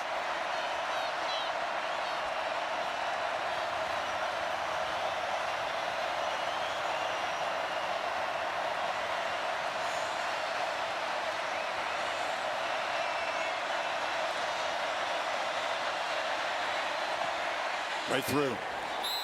So in that frantic first quarter, neither offense really had much rhythm. That changed in the second quarter. 23 combined points, and Oklahoma trots up the tunnel with a 20-17 lead at the break of the 119th Red River rivalry. Everything you hope for and what you expect when these two teams get together. And here's Holly with Brent Venables. Well, Coach, the start of this game was so chaotic. How do you feel like your team finally was able to settle into some kind of rhythm? Yeah, I say embrace the chaos. You know, we talked about that a lot. And, you know, pressure's a privilege. Chaos is what this game's all about, always has been. But you want to have poise under pressure. And I thought for the most part we did. We gave up a couple of drives there in the second quarter. I thought they got some momentum back. But a really great drive there. You'd love to have converted there and made that a touchdown, but a great job by Zach, the middle eight, sitting in a solid position there, and again, getting the ball back into the third quarter. Thank you so much, Coach. Appreciate you. Yeah, you bet. Thoughtful, analytical, and thorough at the end of the first half is Brent Venables. Embrace the chaos. Pressure is a privilege. All the catchphrases coming out here. The State Farm halftime report is coming up after these messages, 20-17 at the break. The College Football Playoff semifinals and the College Football Playoff National Championship on ESPN. Hope you're ready for more in the second half. The All-State Red River rivalry on ABC, presented by Head & Shoulders. This presentation of the Big 12 on ESPN. Final chapter of this great rivalry in this conference. Wow, what an eventful first half. Back and forth. Oklahoma's going to get the ball to start the second half, and maybe we'll get a chance to see these two quarterbacks and offenses build on what they did in the second quarter, because Gabriel's going to get the ball, and the guy who has a deep connection and trust with Jeff Lebby, his play caller. We've seen that kind of on display as this game has kind of gotten going. Yeah, it took a little bit for the kind of the flow of the game to settle in, just because there were so many different things with the special teams. But now we're starting to get there. And I'll tell you, Dillon Gabriel's legs are a major factor for Texas. You know, something that they've got to come up with some answers. And I think he was able to maneuver around and keep a lot of plays alive. Think about him, you think of a quick delivery, getting the ball out, great understanding of Lebby's scheme. But he has shown this year, and really a lot of his career, that you better account for him when he takes off and creates. And the guy is starting his 43rd game in a row, by the way, unable to play a year ago and making the most of this chance. Stone's kickoff is deep. Holly, what do you have? Well, just caught up with Steve Sarkisian, and two of his most important offensive players are very limited for this second half. Center Jake Majors is emergency only usage with left ankle injury. Jatavion Sanders, their do everything tight end, is very limited, and we will not see much of him. So how they respond from that is a huge factor right now. He did feel like they gained some rhythm offensively. He said, I wish we would have executed better. And when I asked him if we'd see more trickeration in the second half, he gave me a big smile. Oh, Holly, you know me. I like to have fun. Gabriel, little option look. Major on the edge is dragged down after a short gain by Sorrell. Not to mention, he mentioned injuries on the offensive side, but with Catalon still out, Derek Williams too is in this game as a true freshman and very capable of making plays. Farouk's in the backfield. He's got it. Speedy around the edge, and it's a first down. Oklahoma starting fast. That direct snap to him, we saw it in the first half, and because he gets around the edge so much faster with the direct snap, they're able to seal the edge. And nice to see Drake Stoops, who's such a physical slot receiver, out front there leading the way. Play fake. Gabriel makes a long throw to the near sideline and a hands catch across the 40-yard line. Looks like it's Andrel Anthony. Got a strong arm. You know, he can deliver the ball. Doesn't his mechanics, I know he's from Hawaii, he's left-handed, not the tallest. He does, his mannerisms, the way he moves around, does remind you of Tua. Absolutely. Marcus Mariota is the guy that really inspired Gabriel the most as a young guy in Hawaii. Heard that Heisman Trophy speech when he reached out to all the Polynesian kids, telling them to dream big, and he did. Flips short of the middle. Stogner reaches out a big hand, makes the catch, and he's wrestled down by a bunch of Longhorns, including Jalen Ford, but a first down near midfield. Close to a hold there, but they did not call it in the right guard. There was some penetration off on the right side. Good job by Byron Murphy getting in there, but Tollier ended up, I thought they were going to call it. They let it go, and nice throw there by Gabe.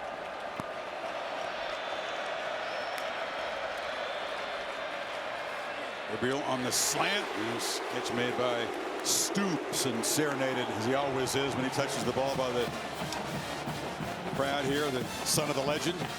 Absolutely. And he's out there because he's a great football player, not because of his dad.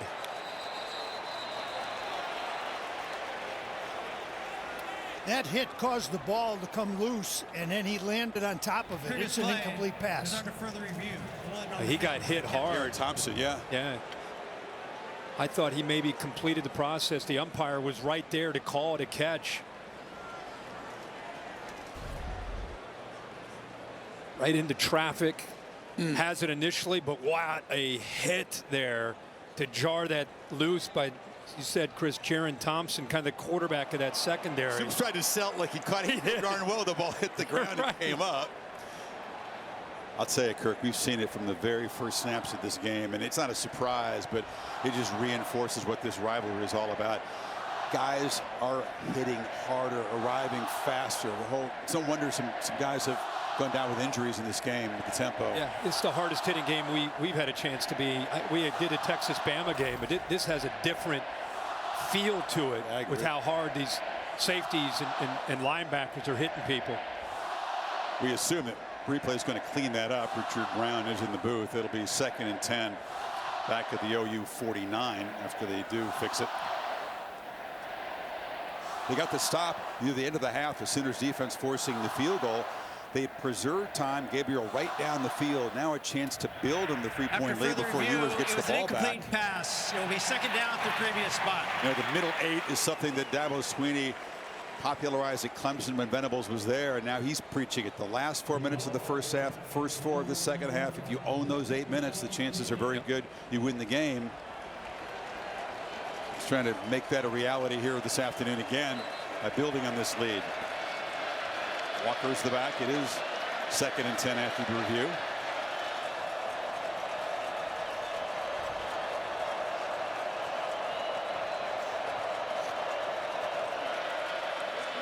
Walker makes his way again. Hard to bring him down, and Anthony Hill just I'm not going to do anything but wrap you up and body slam you. That is some strength by the freshman. It is some strength, but it's a good push by OU's offensive line. The key to this game for Texas was their defensive line being difference makers. On 3rd and 2, they flip it to Stoops, who reaches back, makes the catch, and they move to 6 to the 37. They slid him right out of the backfield. Set up a nice pick or kind of a rub there by Farouk off the right. Stoops getting up talking. Gabriel, long throw near side. Anthony spins free of one tackler, wrestled down at the 25. Another first down. What those wide throws like that in this offense, not only is it a great completion in a first down, but it really stretches the Texas defense horizontally. Eventually gives you a chance to take some shots to Farouk downfield and other receivers downfield. Off the fake, Gabriel across the middle, and then Stogner, the tight end, knocked down at the 14. I like how Jeff Levy says it. It goes back to the days of Art Briles and Baylor. Make them defend every blade of grass on the field. And that's the theory, because you look at the formations, you look at how they attack out on the perimeter, makes you have to respect things out wide, and then they gut you into the middle. Keeper. Gabriel follows a block and now skips out of bounds at the 8-yard line. And as a defender, you don't know if it's coming or going. When the ball's getting thrown quickly outside, and you're going tempo, and they take vertical shots, and the quarterback's running off of a fake, it's a lot to deal with. 2 backs in the backfield. Hand it off to Walker, who plows ahead. It's 1st and goal, OU. I think the secret sauce to this offense, there's offenses around the country, there's about 5 or 6 of them that run this style. When the quarterback's involved in the run game, it makes it almost impossible to deal with a quarterback that can run and throw. 2-back look again. Stoops just a decoy, and they run Walker down to the 1. Yeah, that was the same look where they threw him the ball out in the flat. He has the option to pull that and flip it out to Stoops, or give it a time he decides to give it. It came very close to punching that in. They'll huddle up here, but no substitutions, so Texas unable to get fresh bodies on for this 2nd and goal play.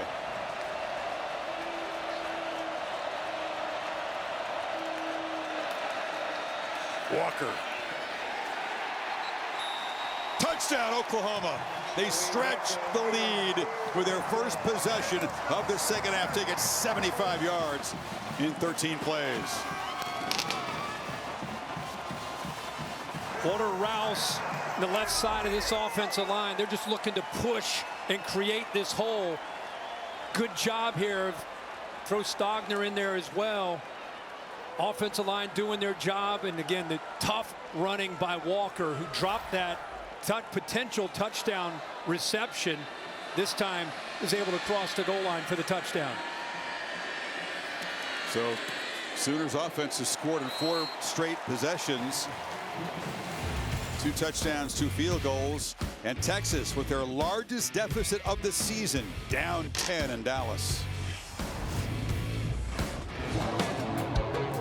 And what a difference last year. Of course, Gabriel unable to play.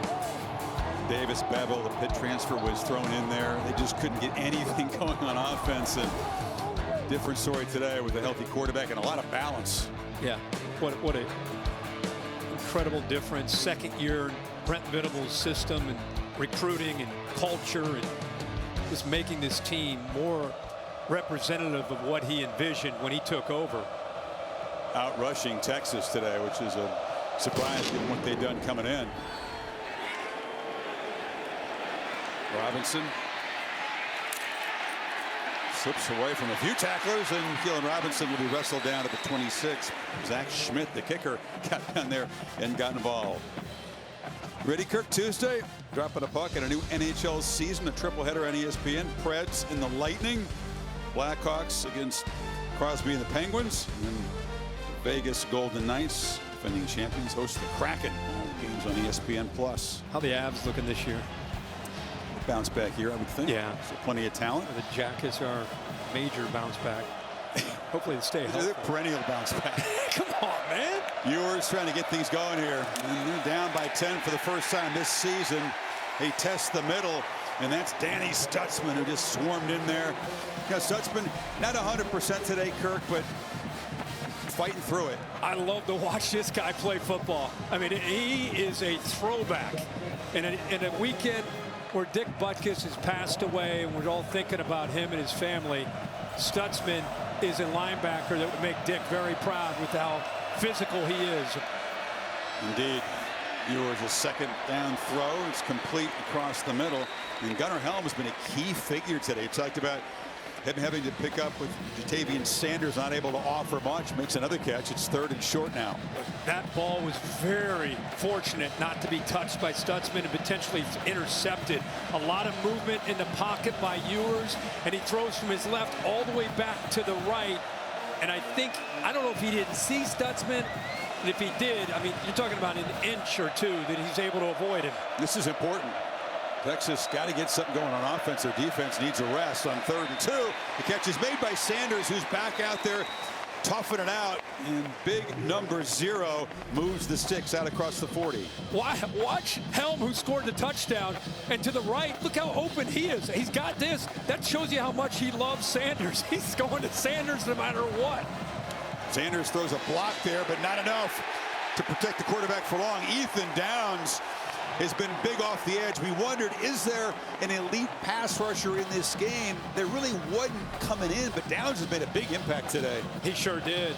And that's a tough block there for Sanders, who's coming over from the right over to the left. And I'll tell you what's impressive there is Downs worked through first the tight end, Gunnar Helm, and then eventually Sanders coming over there. 4th sack allowed by this Longhorn offensive line. Suddenly it's 2nd and 16. Screen. And they get a few yards, about 5 of it back.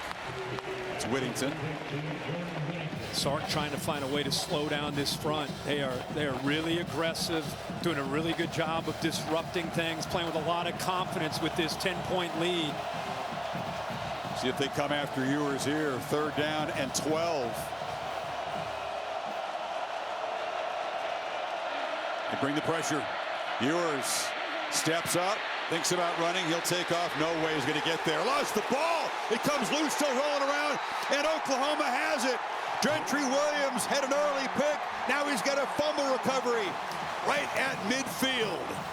Peyton Bowen, the true freshman, causes that with a major hit. This guy's a true freshman. This is what you fear when a quarterback takes off. Keeping the ball in tight, he did. But the freshman, who they say is a superstar in the making, comes up, unloads into Ewers, and knocks that ball loose. Made an impact first as a special teamer. Bowen has blocked 2 punts this season. Now he forces the 3rd turnover by Ewers today. The 2 early picks. And then when he had gotten a rhythm, gotten going, the fumble. And now this is a big moment for the Texas defense. Sudden change, plus territory. We're actually right at the 50. Does Levy roll the dice here, try to create one-on-one, and maybe take a shot downfield? They've got a fleet of speedsters on the field to work with. They fake it to Walker. Gabriel rolls, gets around the corner. Ooh, he's dragged down. Nice tackle by Jahdae Barrett in the open field to prevent a bigger gain. Yeah, I think one of the more underrated players on the Texas defense. Good effort. He chased that all the way from the backside, showed his speed. One of the leaders when you get really close to this team. I like how he plays with a bit of a chip on his shoulder.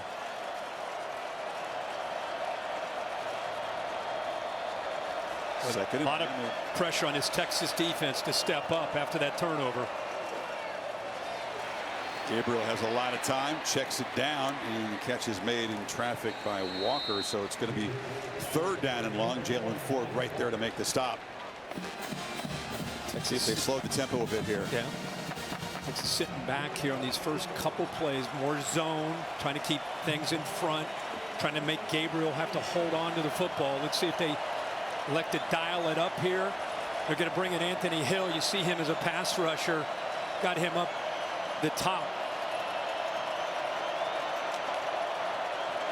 Gabriel gets the ball in a hurry. It's incomplete. Tried to find Andrew Anthony on the slant. Terrence Brooks broke it up, and that is an enormous stop for a defense down 10 off the turnover. It didn't impact the play, but just to give you an idea, Kwiatkowski, the defensive coordinator, I just said they sat back, a little more conservative first 2 plays. That time, they sensed this point in the game down 10. They wanted to try to apply pressure, even though Gabriel got the ball out quickly.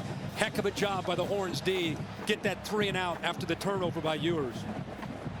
They bring in their specialists in these situations, Luke Elzinga, the Central Michigan transferred punter, and he's the best at knocking the ball deep. And Texas, fair catch there. Worthy chose to take the ball at the 5-yard line, so Horns defense gets a stop, but the Sooners still up by 10 here at the Texas State Fair, where there's no shortage of food options. Get you a corny dog.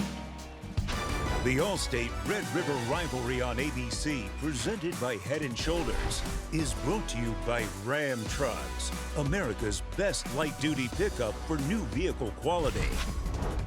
The golden hat awaits the winners. I love that piece of tradition here. Some guys wear it better than others. Taco Bell Live Más Student Section of the Year contest. You can download the Taco Bell app to learn more. Well, Texas offense operating from their end of the field should have cooperation from the home crowd, but this Oklahoma defense, Kirk, as you said, they are operating with a lot of confidence and bringing serious pressure on the quarterback. Try to mitigate that with the running game, but off the edge. It's a nice play there made. Doing a good job. Kelly. A lot of movement, a lot of rotating of bodies, staying fresh up front. Ewers right now, you know, when you're backed up at your own 5-yard line, you're just trying to get a first down and get out of there. But they're going to at some point have to stretch this defense. They're just attacking too much downfield or downhill, causing a lot of problems against the run game, the short pass game. Ewers from the end zone does try to stretch the field, and wide open is Xavier Worthy on the edge. He got away from Woody Washington. Yeah, I mean, I'm sure Sark's sensing and feeling what we're talking about is they're taking away everything underneath and they're collapsing down. At some point, you got to make them pay for that by getting the ball thrown downfield and stretching things downfield. 4th catch for Worthy, worth 81 yards. Ewers pressured, harassed, and flushed immediately, and delivers the outlet throw to Gunnar Helm, who's become a big part of things this afternoon. Boy, heck of a job here, just somehow getting away from this pressure right here in the middle. I mean, remember, without your leader, Lee Majors inside there, Kelly able to get in there in a hurry. Handoff, running right. Brooks makes a cut, bangs into Oklahoma territory. Crucial possession for the Longhorns to try to get momentum turned back their way. It's nice to see 24, if you're a Texas fan, just have a little bit of space to work with. If he gets one-on-one with a defensive back, he's going to make you miss. That time he made a couple defensive backs miss. Gentry Williams, along with Reggie Pearson, both whiffing, trying to tackle number 24. 19-yard gain. Ewers has a lot of time, which hasn't happened very often today, and delivers a long throw on the far side. Adonai Mitchell makes the catch, and they pick up 6 on first down. Yeah, good job up front. Offensive line that time, as you said, we haven't seen him have that kind of time very much. And it's nice to see Mitchell get his hands on the football. Brooks makes a cut, as he does so often, just finds room in the middle, falls forward, another first down. This looks like more of what you'd expect. You know, they're buried inside their own 5-yard line, and that big throw to Worthy seemed to really ignite this drive, and now they got a little bit of rhythm and momentum here. Off the play fake, Ewers checks it down. Brooks again, makes a man miss, shows the strength, and he's down near the marker. Billy Bowman eventually brought him down. Just get him the ball in space. He's going to come out of the backfield. And again, this defense, watch the backers sink. They want to make sure everything downfield, the threat of Mitchell. So that's okay. Let's make them miss. Wow. He takes away Mitchell or the tight end behind. They're going to sink in coverage. I love that Ewers made a quick decision, just got the ball out quickly. Baxter in to give Brooks a breather, and the young fellow's going to be swarmed behind the line. Dejon Terry, who had been out of the game, is back in, making the play. He's the Tennessee transfer, fifth-year guy. Usually known as a guy that just eats blocks, but with him reaching, see that offensive line working to their right, trying to reach, he's able to sneak in and penetrate into a gap. You need 6 on third. Let's see if Sarkisian is thinking about 2 plays to pick this up. Hand it off inside and knocked down 2 yards short of the marker is Baxter. Canick got him down. So far, the offense is staying out there on 4th down. Yeah, he's reading McCullough on an RPO. The read gave him an indicator to hand that football off. Savion Red has come into the game. He's been the running back used frequently today as a wildcat quarterback, running and throwing. Texas, by the way, 3 for 3 on 4th down. Reds played a big role in that. And a penalty before the snap.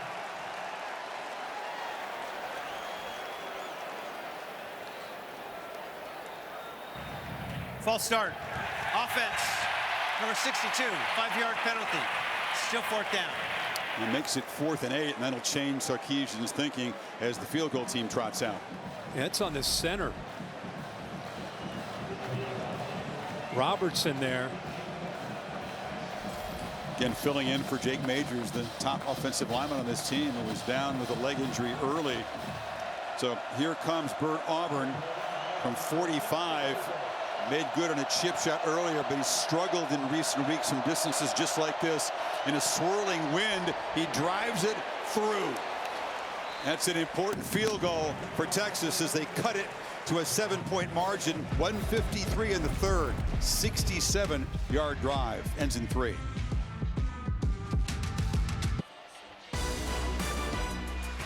College football playoff national championship trophy presented by Dr. Pepper.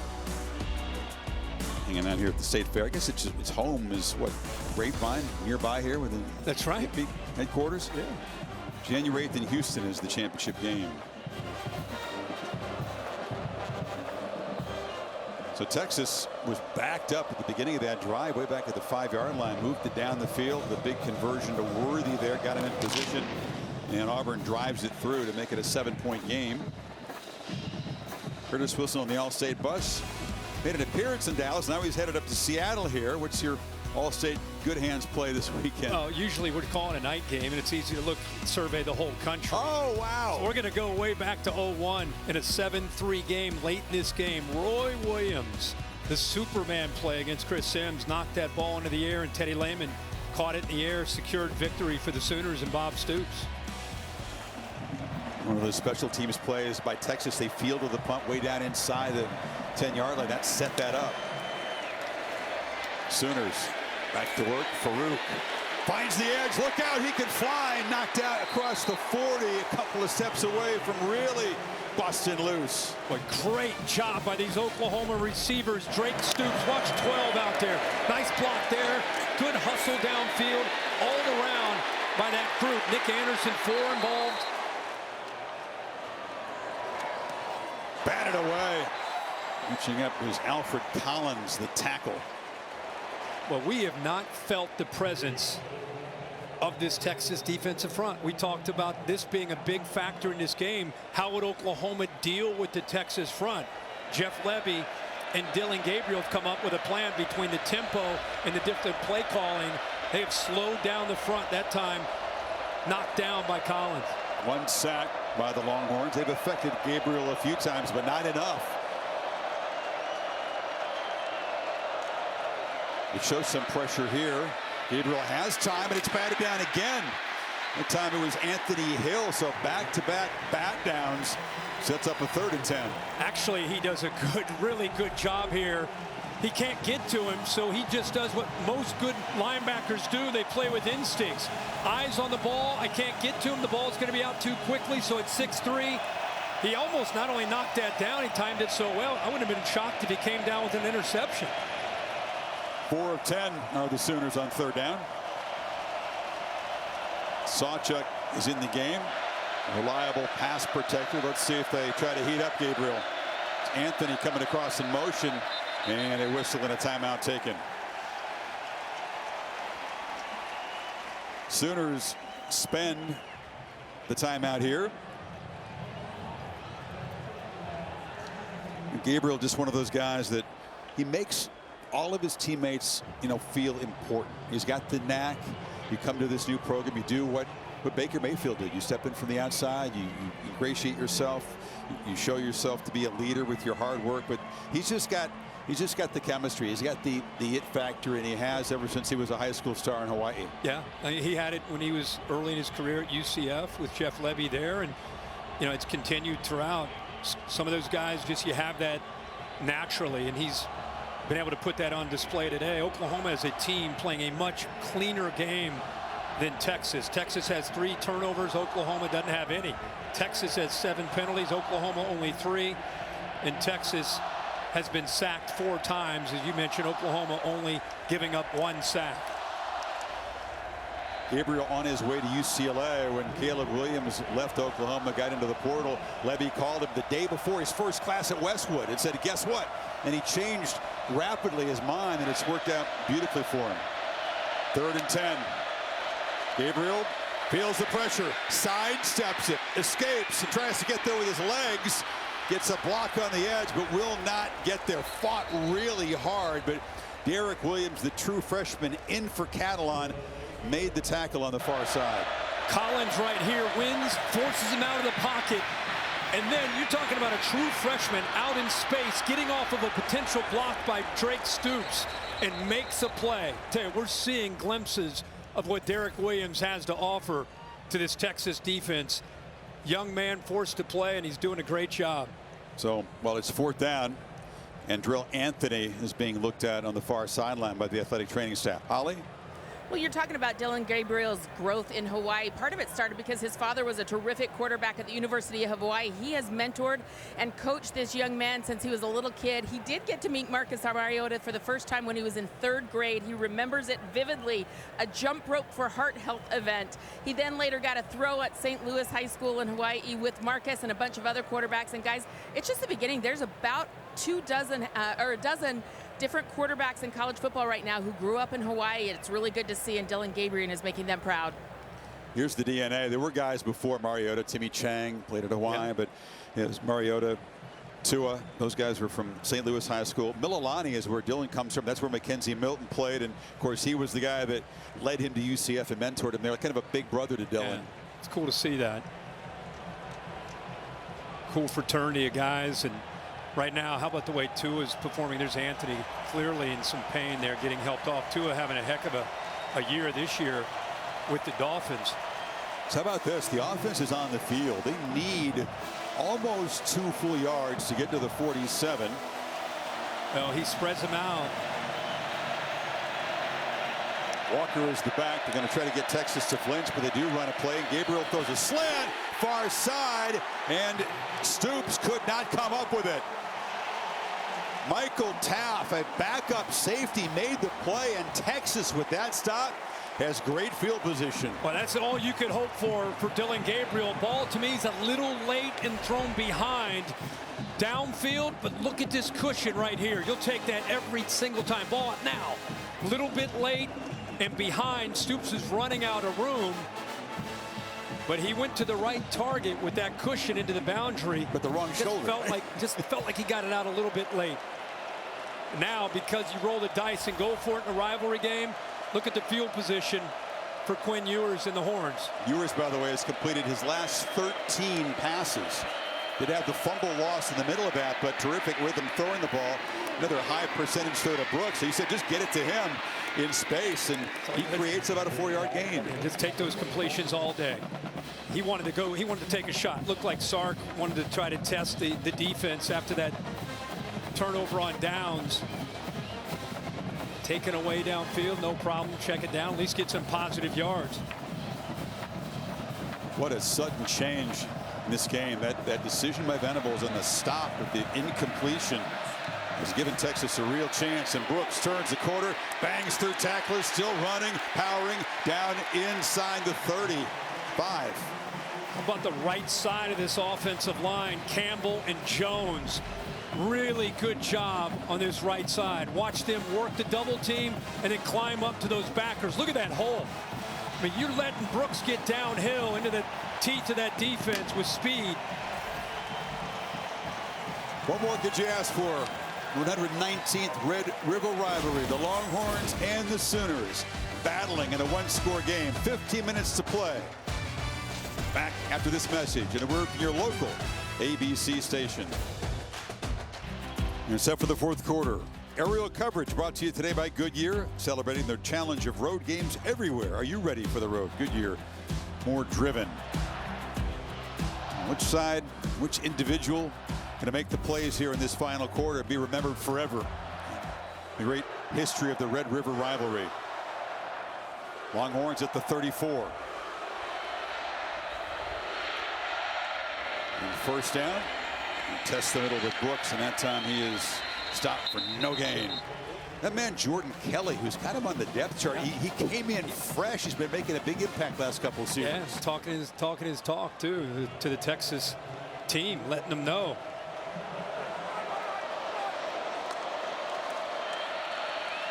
There's a second down run. Brooks makes a cut, wrestled down by Billy Bowman.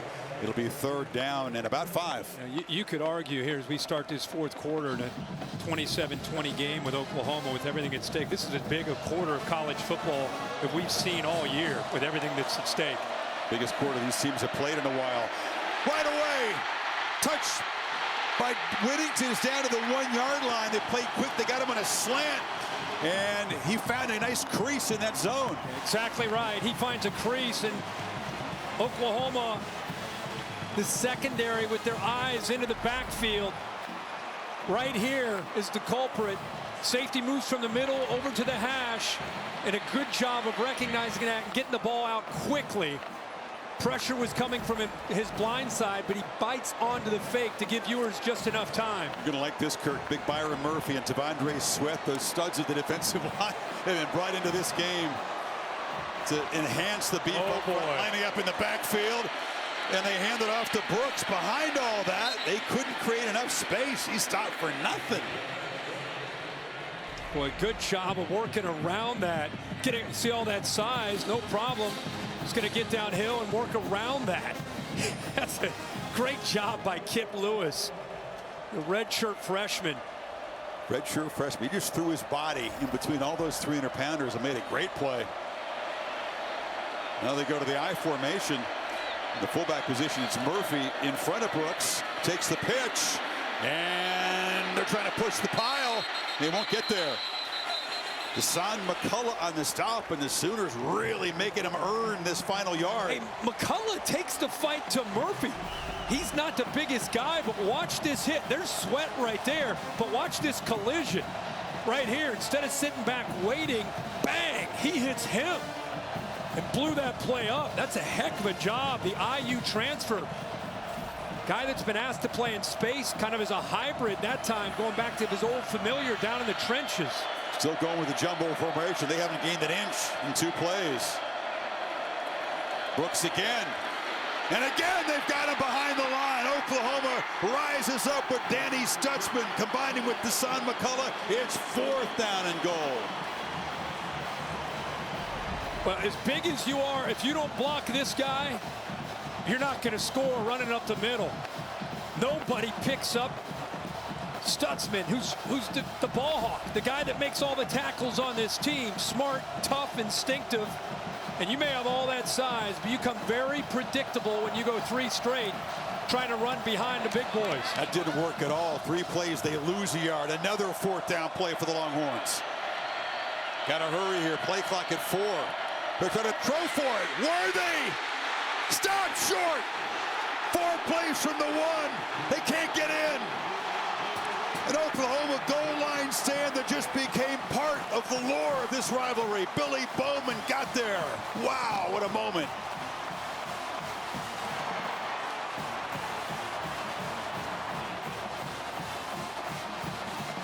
Are you kidding me?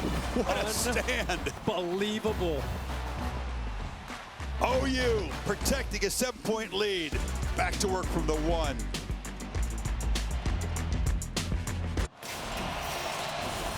They reviewed it, and the call stands. Worthy was getting grabbed around the neck by Billy Bowman. His rear end hits the ball. Is really close to breaking the plane right by. You're talking inches, and a huge stop. Mentioned 4 times from the 1. That's how you build culture for a guy in his 2nd year of being a head coach. But if you're Gabriel in the shotgun, halfway deep in the end zone with Walker to your left, you got to be super careful.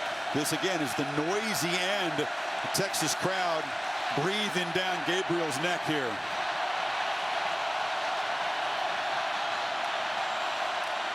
Hand off to the end zone. Breaking free is Walker. He's got a lot of breathing room. A first down out across the 13. How about that? Inside their 1-yard line. Pressure's on. You know, Texas, they're just trying to get penetration. They're trying to blow that play up in the backfield with that defensive line that they have. And instead, OU does exactly what they need to do. They get some good blocking angles and a good job of reading that play. Developed by Walker. Well, delay here. You had Stogner and Ethan Burke. They had their face masks locked together from battling there on the edge. Gabriel loops it downfield, caught. Oh, incomplete. Jaden Gibson had a step on Terrence Brooks.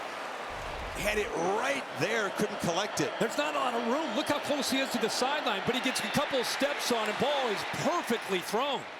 Ball could not have been placed out there any better. Look at him on that right arm. Grab it onto it. So I'm not saying that for interference. I'm saying that to how he impacted Gibson from being able to get both his arms and hands up there to make that catch. That's what you're taught as a defensive back on those fades. Gibson, one of the big play weapons here that hasn't been involved yet today. Gabriel going to be swarmed by Anthony Hill. It's a short loss. And now a 3rd and long coming up. That kid is a superstar, man. Hill is going to be a star in this defense. Again, a true freshman from Denton, went to Ryan High School, 6'3", 234. They move him all around. What do you like here in 3rd and 11, Coach? At this spot on the field, the ball out fast. Ball better get out in a hurry. Texas not showing pressure. And they only rush 4. And Gabriel flush out, pump fakes, takes off, and takes a big shot, but makes a first down. No sliding that time. Jett Bush hammered him, but the quarterback makes a play. They brought pressure from here, from the outside. His blind side, it's picked up by Walker, and that's just Texas. The best player on their defense, Jaylan Ford, was there, but just kind of frozen. Leaping attempt by Gibson. That time it's incomplete. A 12-yard scramble on 3rd and 11 to keep the football up 7 in the 4th quarter. One of the big keys for Texas was we got to keep Gabriel in the pocket, especially on 3rd down. We cannot let him create. It's one thing to say it. It's another thing to go out there and have to execute. You're worried about your left. You're worried about your right. You're worried about the pass. And then here he comes. So twitchy in space.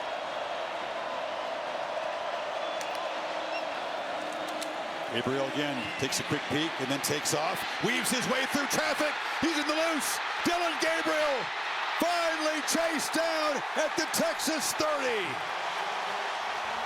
Keaton Crawford saved a touchdown, but that's the run of his life. Again, watch the middle linebacker. He's right there, Jaylan Ford. You're talking about, again, not just one of the best players on Texas, but one of the better linebackers in the country, just kind of slow to respond. Kirk, 44 yards in that play. Gabriel, a career high 110 yards in the Red River rivalry on the ground. He's such an added dimension to Jeff Lebby's scheme of spread and attack and tempo. So much to think about, and then you got to worry about the quarterback's legs added to that. In Oklahoma, after making a goal line stand for the ages down there, trying to build on this lead, they've driven it from the 1 to the Texas 31. Sawchuk gets a rare carry and is swallowed up inside. It's 3rd down and long again. What makes that tough is if you start worrying about the run game, you start worrying about him as a threat, you start putting your eyes in the backfield, they've got the receivers. And if you leave a one-on-one, we saw Jaden Gibson had a one-on-one chance against Brooks. It was a great route, great throw. He just unable to hold on to it. But when you start worrying about him taking off and running, you're going to give yourself up to potential one-on-one shots downfield vertically. Very much in fringe field goal range for Schmidt if they don't gain a yard here in 3rd and 10. But it's Stogner making the catch. They get closer. He's a few yards short as Jaron Thompson got into the ground. There's an Oklahoma lineman still down on the field there. Looks like it's McCade Toyer, a right guard. But that pass designed to set up Schmidt in more comfortable field goal range. What a drive. Backed up to the 1, muscles it down the field, 72 yards to set up a field goal try here. This is an ABC News special report. Good afternoon. I'm Stephanie Ramos in New York. We're interrupting your regular programming with breaking news. President Biden has just delivered remarks from the White House after Palestinian militants fired rockets into Israel overnight in a surprise attack. Israeli Prime Minister Benjamin Netanyahu telling the people of Israel they are at war. President Biden saying the United States stands with Israel. You know, when I spoke with Prime Minister Netanyahu this morning, I told him the United States stands with the people of Israel in the face of these terrorist assaults. Israel has the right to defend itself and its people, full stop. There's never justification for terrorist attacks. And my administration's support for Israel's security is rock solid and unwavering. Let me say this as clearly as I can. This is not a moment for any party hostile to Israel to exploit these attacks to seek advantage. The world is watching. Israel quickly retaliating. This dramatic video capturing the moment a massive strike hits a residential tower in Gaza. These attacks in Israel starting early Saturday morning on a major Jewish holiday. We will return you now to your regular programming. We'll have the latest throughout the day on abcnews.com. I'm Stephanie Ramos. Have a good day. This has been a special report from ABC News. Back here in Dallas, the Card taking McCade Matar, the 5th-year senior guard, off. His entire teammates coming across to wish him well. Poignant when it happens to a senior, one of the guys who's started for 3 years in the middle of the offensive line. Texas fans joining Oklahoma fans, by the way, on their feet to applaud the big fella. 4th and 5, they will kick the field goal here. Zach Schmidt, reliable in his career between 40 and 49. He's made 8 of 10. This is from 45 to make it a double-digit lead. And it will slide wide right. Schmidt, a close call, but Texas still within 7 with 7:55 to play. Wind swirling a bit in here. Don't know if it was a factor. It just drifted outside that right upright. The Allstate Red River rivalry on ABC is presented by Head & Shoulders. Make every wash count. In part by Allstate, you're in good hands. And Chili's 3 for Me, the best $10.99 you can eat. Quinn Ewers was a young kid watching the game in the crowd. As he got to high school, he dreamed, Kirk, he might have a chance to be here and play part. Last year was a rout. This year has been tough and dramatic, and Ewers, who had 2 of his first 6 pass attempts intercepted today, is now in a run of 17 straight completions. Shown a lot of grit here. This game It was a tough start for him in the offense. Brooks stacked up near the line of scrimmage by Jacob Lacey. See if third down. Take advantage of that. Oh, we got a penalty here. Late penalty at the pile. Obviously going to be a dead ball foul. It's just which way is it going to go? It's Christian Jones, the right tackle, making his 41st start. He was number 70 in Texas, involved somewhat in this. He may potentially. Texas players say it's on OU, Kirk. Okay. Well, Trace Ford was tangled up with him, and I don't know, looked like he was kicking to get him off of him. Trace Ford went down. This is a really important call. Oh my gosh, huge.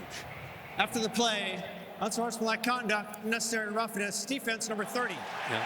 15-yard penalty and automatic first down. Instead of 3rd and 4, it's an automatic first down. The football will move near midfield. I think he pushes him initially. It was that, and then you can see the reaction by Texas's Christian Jones retaliating back.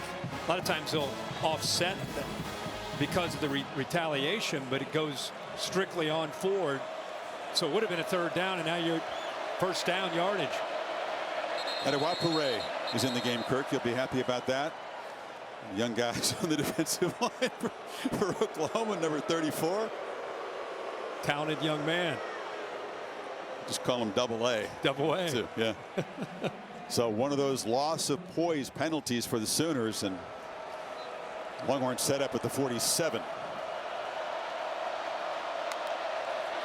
They fake it to Brooks. A flag is down. Ewers across the middle, loops it high. Tried to get it to Whittington. Incomplete. The flag was out very quickly. It's on Mitchell.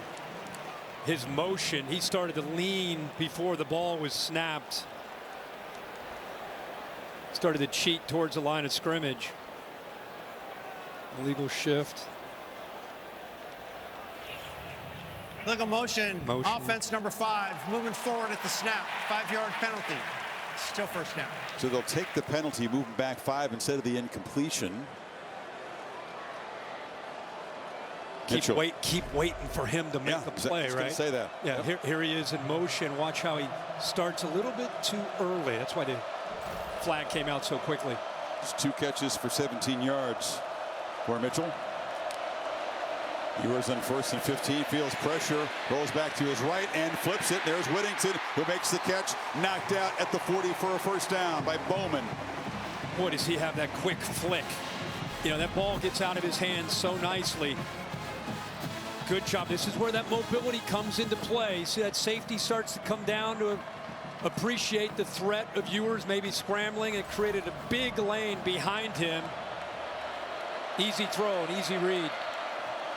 18th consecutive completion ties Ewers with Colt McCoy. That's 19 of the new record. Whittington gets a block and is being wrestled down inside the 30 by Bowman. Holly?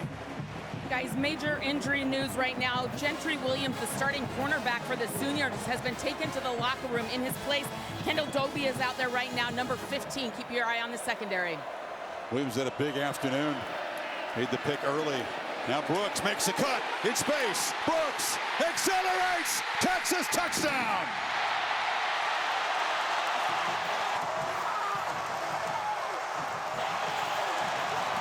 Jonathan Brooks having a Bijan Robinson type afternoon. Pick it up with the Longhorn great left off. 29-yard touchdown, a point away from tying this football game. You got to win on the edge. Ogbo in number 80 at tight end. He's a glorified offensive lineman. Look at the patience and then be able to get upfield vertically. That is just Jonathan Brooks in a nutshell, and he points to that forearm of his, appreciating his late father. Auburn, low kick, drives it through. So Texas, off that narrow miss on the field goal, takes it 73 yards and 5 plays, and honoring his father with a touchdown that you know must be appreciating. Tie ball game. Remind our audience, Jordan Travis, number 5, Florida State, coming off the bye, taking on Virginia Tech next on ABC. The connection this young man has with his 2 big-time physical receivers is a big story. That game 17 minutes away ahead on ESPN in 7 minutes. Number 14, North Carolina, Drake May off their bye, hosting Syracuse. Tez Walker set to make his Carolina debut. Back to Chris and Herbie. All right, thank you, guys. Fierce, physical, what you'd expect. This feels like 2 heavyweights. Texas earned that status by winning earlier at Alabama. One still ranked outside the top 10, trying to show that it belongs in that conversation. And this is Farouk from the 3. Jalil Farouk. Ooh. Flashes that speed. Will Stone, the kickoff man, had to force him out of bounds. Back to the touchdown. Let's go back to this. And again, Jonathan Brooks with the patience, some great blocks, lets the blocks set themselves up. He's emerging as one of the top running backs to me in college football, and what he's been able to do, balancing out this offense with Ewers in his passing game. Look at the emotion. This kid plays with a lot of composure. Had the 2 turnovers early, fought through it. There you see his emotion, and there's Jonathan Brooks pointing to that date, 3/18/22, when he lost his dad. Spire performance. This is Stoops on the end around, makes a cut, and dragged down after a solid first down game. Walker made a block on the edge. This is where legacies are built, right? Rivalry game, 27-27, under 6 minutes to go. Both teams undefeated. Oklahoma had a chance to go up double digits. That narrow miss on the field goal. Now it's a tie game and a swarming play. T'Vondre Sweat got out to the edge, got Walker to the ground, and now it's 3rd down and 5. Boy, that's a great job of getting off the block.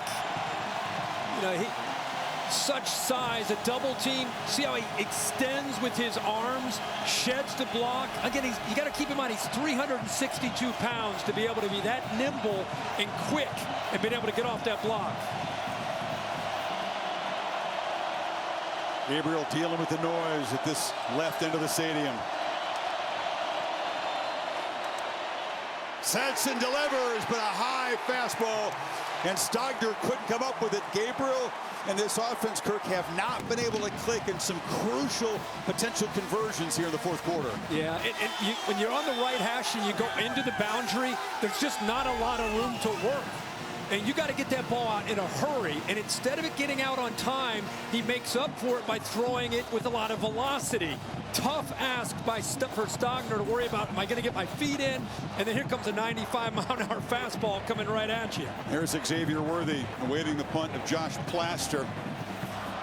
Special teams have been not just important, but adventurous today. Plaster kind of bobbled the snap. It's a low kick, which will bounce. And Worthy fields it just at the last second. Bearing down on him was Peyton Bowen, that freshman special team star. A risky play for the veteran and a crucial 50-yard punt for Plaster.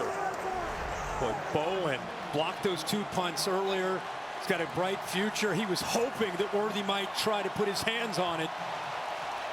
Mentioned legacy, Skirt. Here we go. Now it's Ewers' turn. A disastrous start to this game. He's recovered nicely.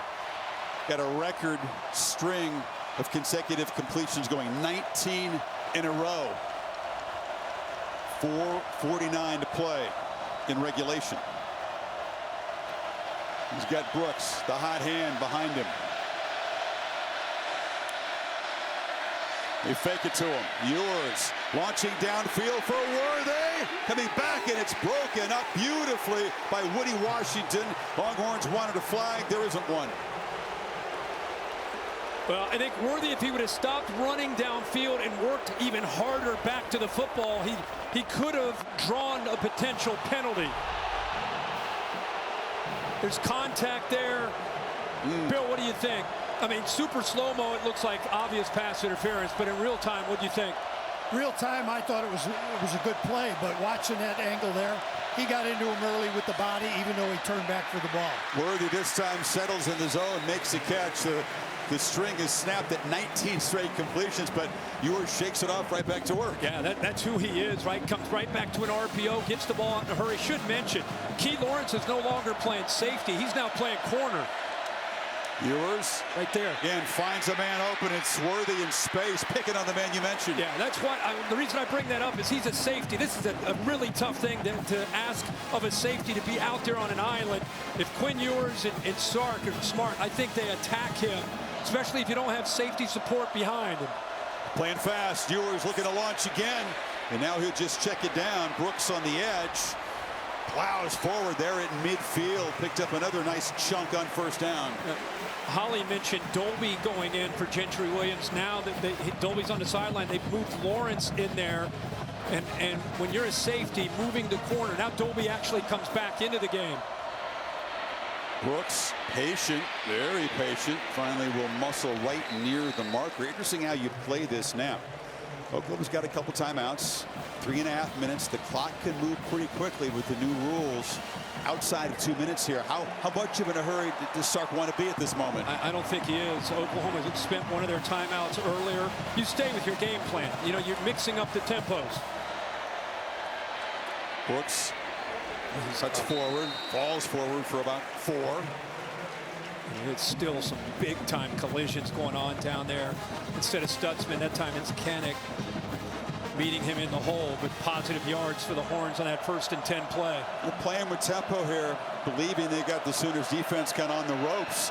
On the slant, Worthy makes the catch, absorbs a hit from Bowen, holds on, and it's a first down to the 35. Yeah, they used emotion, and I think that affects things. Stutzman ends up coming down. You see this motion by Sanders. Now watch Stutzman blitz here. Good job seeing that by Ewers. Look at that vacancy right behind that blitz. Saw the collision, as you said. It's been featured from the first snap, and Bowman took the shot from the receiver. He tried to get up and play through it. Then he just went down to one knee. Already very depleted in the secondary. You know, this is exactly what you expect to see, as so many games before it in these series. Hard hits, wild plays, wacky stuff. A number of plays that could potentially be part of the lore and legacy of this game and these individual guys. And now here we go. 2.5 to go. Texas on the march. 2.5 to go. This is not a point in the game where you're worried about, hey, let's kill some clock. Now, if you get down inside the 20 and you start to put that point, think about maybe that consideration. But right now, that is not the case at all. They're just trying to continue to execute. Been so impressed with Quinn Ewers today. You know, playing quarterback is not just about throwing it around in shorts and a t-shirt. You know, when he was in high school, he got a lot of fanfare, a lot of recognition. When you really earn your stripes as a quarterback, a guy, you think of any NFL guy who's become a legend, it's what you do in these kind of moments, leading a football team, going through, throwing a couple picks early, withstanding that, enduring that, and continuing to play with poise. That's what we've seen today from number 3. Longhorns asking for quiet from their crowd. Bowman taken to the sidelines. And first down, Ewers is going to be swallowed up and sacked. Jacob Lacey, the Notre Dame transfer, 6th sack. Yeah, they slant this defensive line right through this gap right here. Affects the communication. He kind of gets lost there. Keep in mind now you got the backup center, who, by the way, has done a heck of a job. Connor Robertson in for Jake Majors. It's the first time we've really seen some penetration there, and it was the slant. Good call there by Brent Venables. Using the depth on this defense, something they didn't have a year ago. Worthy on the edge, gets a couple blocks, cuts, and that was a nice play. Cutting inside was Peyton Bowen, that freshman, to prevent a bigger gain. Here we go. 3rd down. Not in field goal range yet. They need 9. A lot of rotating, continuing with the rotation of the bodies up front for Oklahoma. They need to affect Ewers by getting penetration, trying to get him off his spot. Mitchell down here. We keep calling for him, Chris, down here at the bottom. Going to get a timeout. Oklahoma will spend a timeout. Clock ticking down. Ball's at the 35. That would make it about a 52-yard field goal attempt for Bert Auburn. He wasn't trying it from that distance in warm-up. Anything sort of beyond 45, 48 yards is tricky. Here's the Goodyear college football rankings have been talking about that Ohio State battle, but they pulled away now a 20-point lead against Maryland. Yeah, you knew Maryland had the offense to potentially challenge Ohio State, but looks like they've settled in. Florida State, Virginia Tech coming up next on ABC. The see at the bottom. It's one of those days you just kick your feet up and watch college football all day, like every Saturday. Notre Dame and Louisville coming up later tonight. Irish getting challenged for the 3rd week in a row. Ohio State game, the Duke game last week, and now on the road against undefeated Jeff Brom in Louisville. The Texas offense out there. Sooners still huddled up with Venables on their sideline. So they spent the timeout there and have one to work with the rest of the way.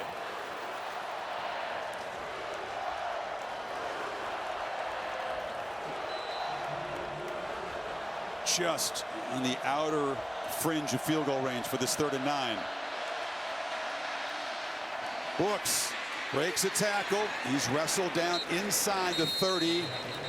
And Sarkisian clearly, well, hoping his back would bust one, as he has a lot, but playing for an improved field goal try here. Oklahoma spends their last timeout with 1:22. No, it's the beauty of having a runner that can get some tough yards for you. You're right. I mean, you think of Sark, you think of maybe throwing it, maybe trusting the quarterback, maybe drawing up a ball play to get a one-on-one matchup. Instead, he goes more the conservative route on 3rd down just to give himself a better chance at this potential go-ahead score. OU now out of timeouts more than anything. Remember how quickly they can move, though. Their offense, 1:22, if they're executing, that's not the issue, even though they're out of timeouts. So Auburn made a couple today. It's been a tricky, swirling wind. Could have played a part in the narrow miss by Schmidt for Oklahoma earlier in the quarter. Pre-game, this direction was kicking into a pretty stiff breeze. It looks to me like it's died down a little bit. Sark's sending the offense out now. Wow. Yeah, so I don't know if he's got the timeout, so I don't know if he's messing around here, going to try to draw him off, try to get a cheap one here to get a 1st down, and then call a timeout late, or what he's doing. Sooners were running around. They had the field goal block team out there trying to get a defense set up, see if they run a play. They are nowhere near organized. Longhorns need 4 if they snap it. It looks like they're just trying to. Yeah, he's just trying to get the Sooners to jump. And we'll spend a timeout worth a try. We're sitting here talking about the game. I'm looking at the huddle. I'm like, wait a second, 3? Is he? There's no way he'd go for this. OU wasn't fooled ultimately. Well, this is why you practice, right? You're over on that far field as a specialist during those dog days of summer, over there working, focused, getting ready for this kind of opportunity. You dream about this opportunity as a kicker. You hope it comes down to a tie game, and there's Sark talking to him. Quarterbacks have their dreams. Jeff Banks kickers have their kind of dreams too. Yeah. Sark was with him pre-game, trying to loosen him up, instill confidence. You know, Auburn has missed a couple in recent weeks. He's been solid so far today. Dead center from 47 yards to put the Longhorns in front with 1:22 to go.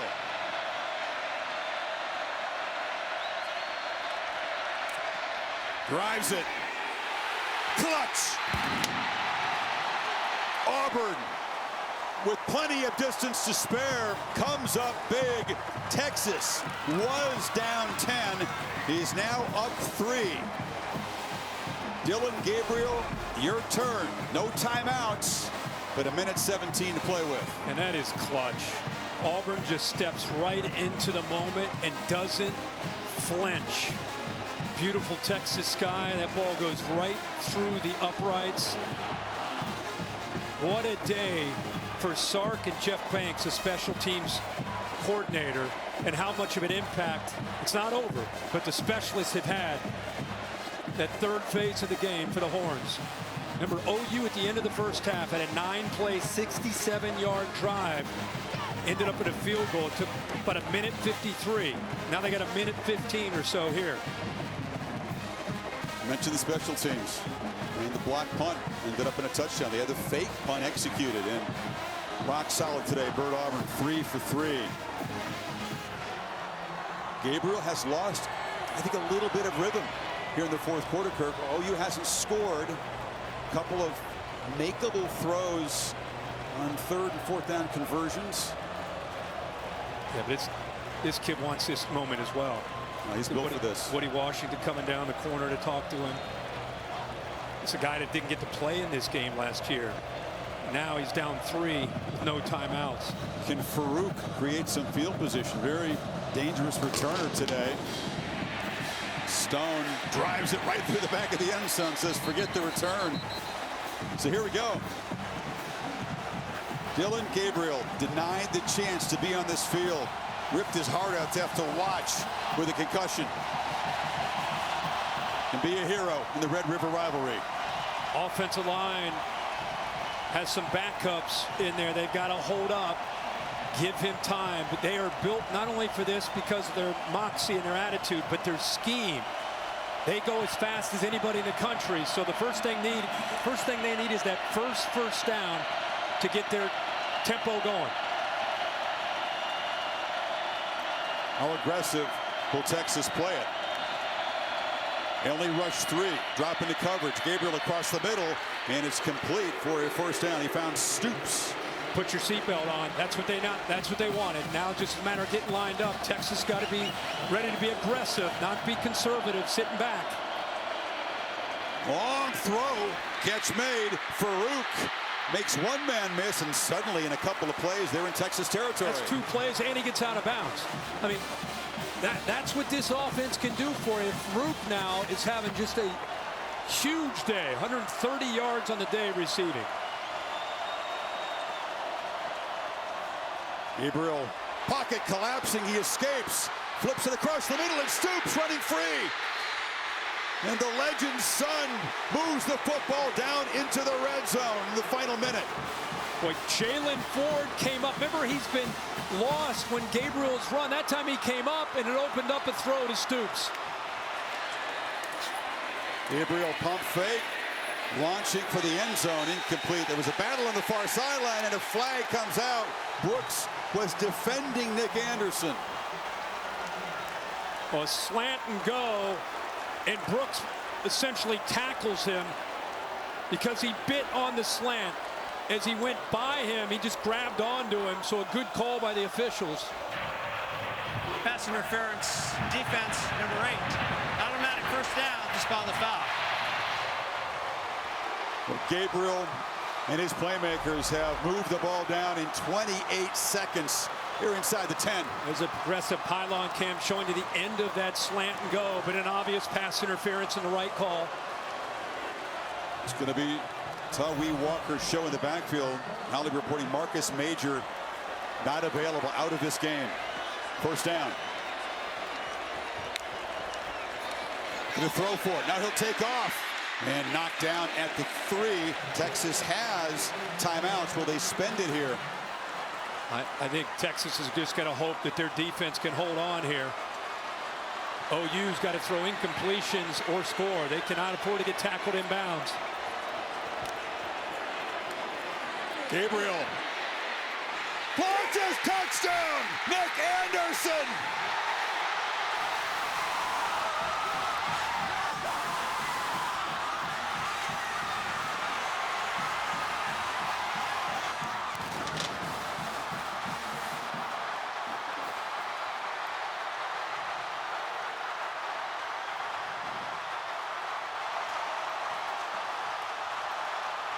His first catch of the football game. Younger brother of Rodney Anderson, former Oklahoma running back, has put the Sooners on top with 15 seconds to play. Epic drive by Gabriel.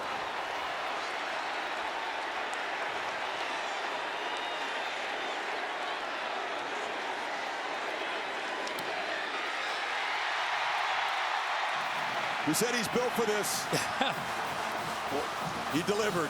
So often I talk about, look how fired up Gabriel is, man. Good for him. So often I talk about what happens before the play. Well, here's another example of that with Nick Anderson going in motion. Watch the reaction from Texas right in the back as he responds. He calls it off, says, hey, you got him, you got him. Now watch the Texas reaction here once he goes into motion. He said, you got him, I got him? Who has him? I don't have him. And then he's lost. So a miscommunication on the back end from the Texas secondary with that pre-snap movement created doubt and hesitation by Jaron Thompson. They weren't quite sure who had him matched up man-to-man. He sneaks into that back of the end zone. And how about the line giving Gabriel enough time to get that read and make that throw? You know, Anderson's known as a big play guy. Kirk, his average of 28 yards a catch. It's one of the best in FBS. That's a 3-yard catch that he'll never forget. Gabriel 4 for 4 on the drive. His first touchdown pass of the football game. Gives him a 4-point lead. You talk about legacies being built in these games. There's still 15 seconds to go, but what a performance and a drive by number 8, Dillon Gabriel, in this Oklahoma offense. Clutch.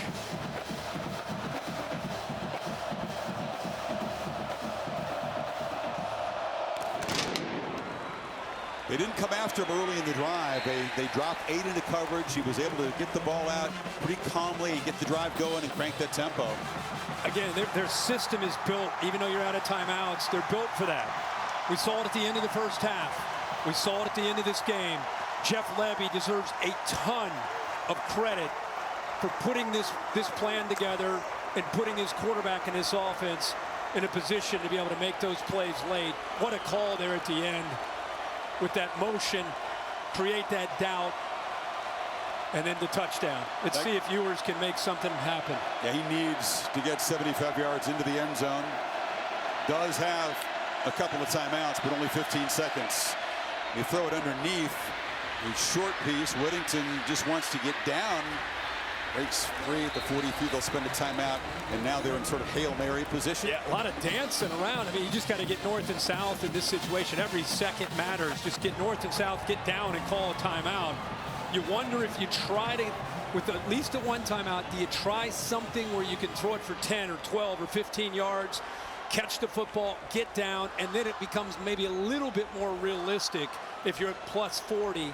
As opposed to the ball being at your own 44. I think Sark, with that extra timeout, takes a shot to get a little bit closer before you just heave it up and hope.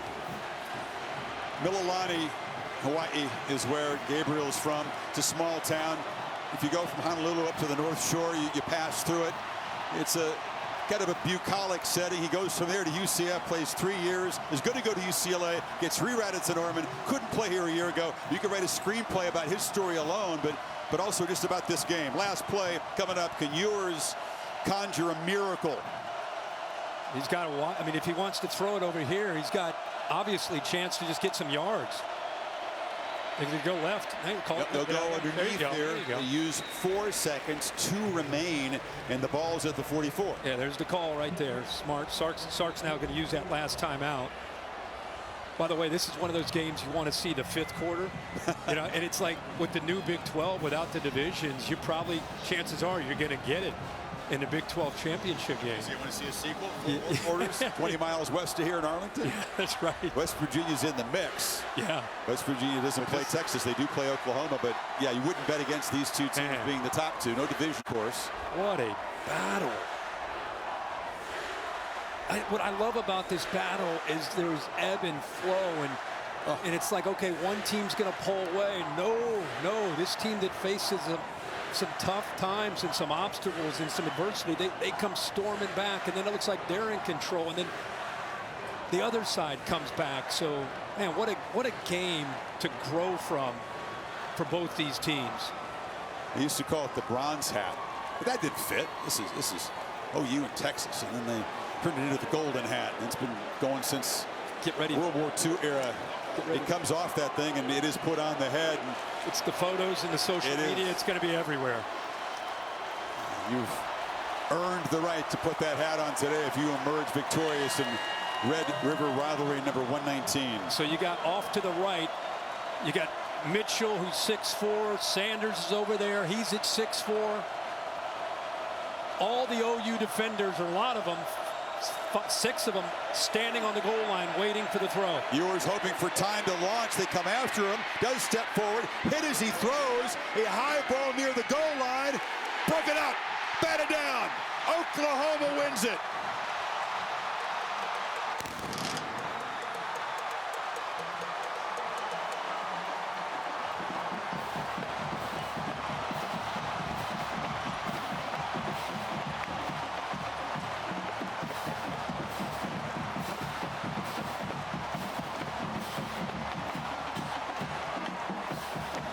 It's an Oklahoma football team coming off a 6-7 season in year 2 for Venables. He said, I don't know if we're a championship team. We're not there yet. We're taking steps. They took a monster step today as Dillon Gabriel leads him down the field for the winning touchdown. He's with Holly. Well, Dillon, you took the field with 1:17 to go, a final drive. What did you say to your teammates and to yourself so you could execute on that drive? We do it every Wednesday. We do it every Wednesday. This is what OU football is all about. This is why I came here. This game. A lot of respect for Texas, man. They played their butt off. Quinn's a hell of a Q. They play really well. So it is what it is. At the end of the day, it's making plays. And Nick made a play, so let's do this. You made a great play in the red zone. You had to rise up, jump up to make that throw over the offensive line. What did you see and how did you complete it? Bay called me last night. He told me do whatever it takes. So you know what I'm saying? I'm all about OU football. I love this place. This is what college football is all about. Let's go. This is your first time playing in this game. Legends are made in this game. What should they say about Dillon Gabriel and your Sooners after this? I love my teammates. I love my team. That's always what I've been about, man. And God is good. God is good. Go enjoy this win, young man. Thank you. He's a man of deep faith. Uses the sign of the cross to center himself before he takes the field for every possession. The flag has been planted. The golden hat is in the middle of that humanity in the middle of the field. They'll pass that around like it's the Stanley Cup, right? This is a cool shot. Look at that. Look at that. Half of the stadium dejected. The other half, pure elation. Look at every single person left with memories they won't forget. Yeah. They're going to meet again, more than likely. Well, thankfully, they're going to meet again in this field for years to come. That will not change as they move to the SEC next season. But you're right. Here in the Dallas area in Arlington is where the conference championship game is. He was so calm with Holly. Now you're seeing a lot of the feisty side of Gabriel. Yeah. Man, this is... If you watch this one, you'll never forget. We'll be talking about this one for a long time. Texas with the field goal. Looks like they're going to get out of here with a win, and then Gabriel would not be denied as he is with his family. It's awesome. On this perfect day in Dallas, in addition to this great rivalry, we will not forget. 34-30, Sooners over the Longhorns. Today's game produced by Bill Bonnell, directed by Jimmy Platt. We thank our tremendous crew for dealing with all the technical challenges in the early going. For Kirk Herbstreit, Holly Rowe, Chris Fowler saying so long from the Cotton Bowl. After a break, more football. Virginia Tech and Florida State.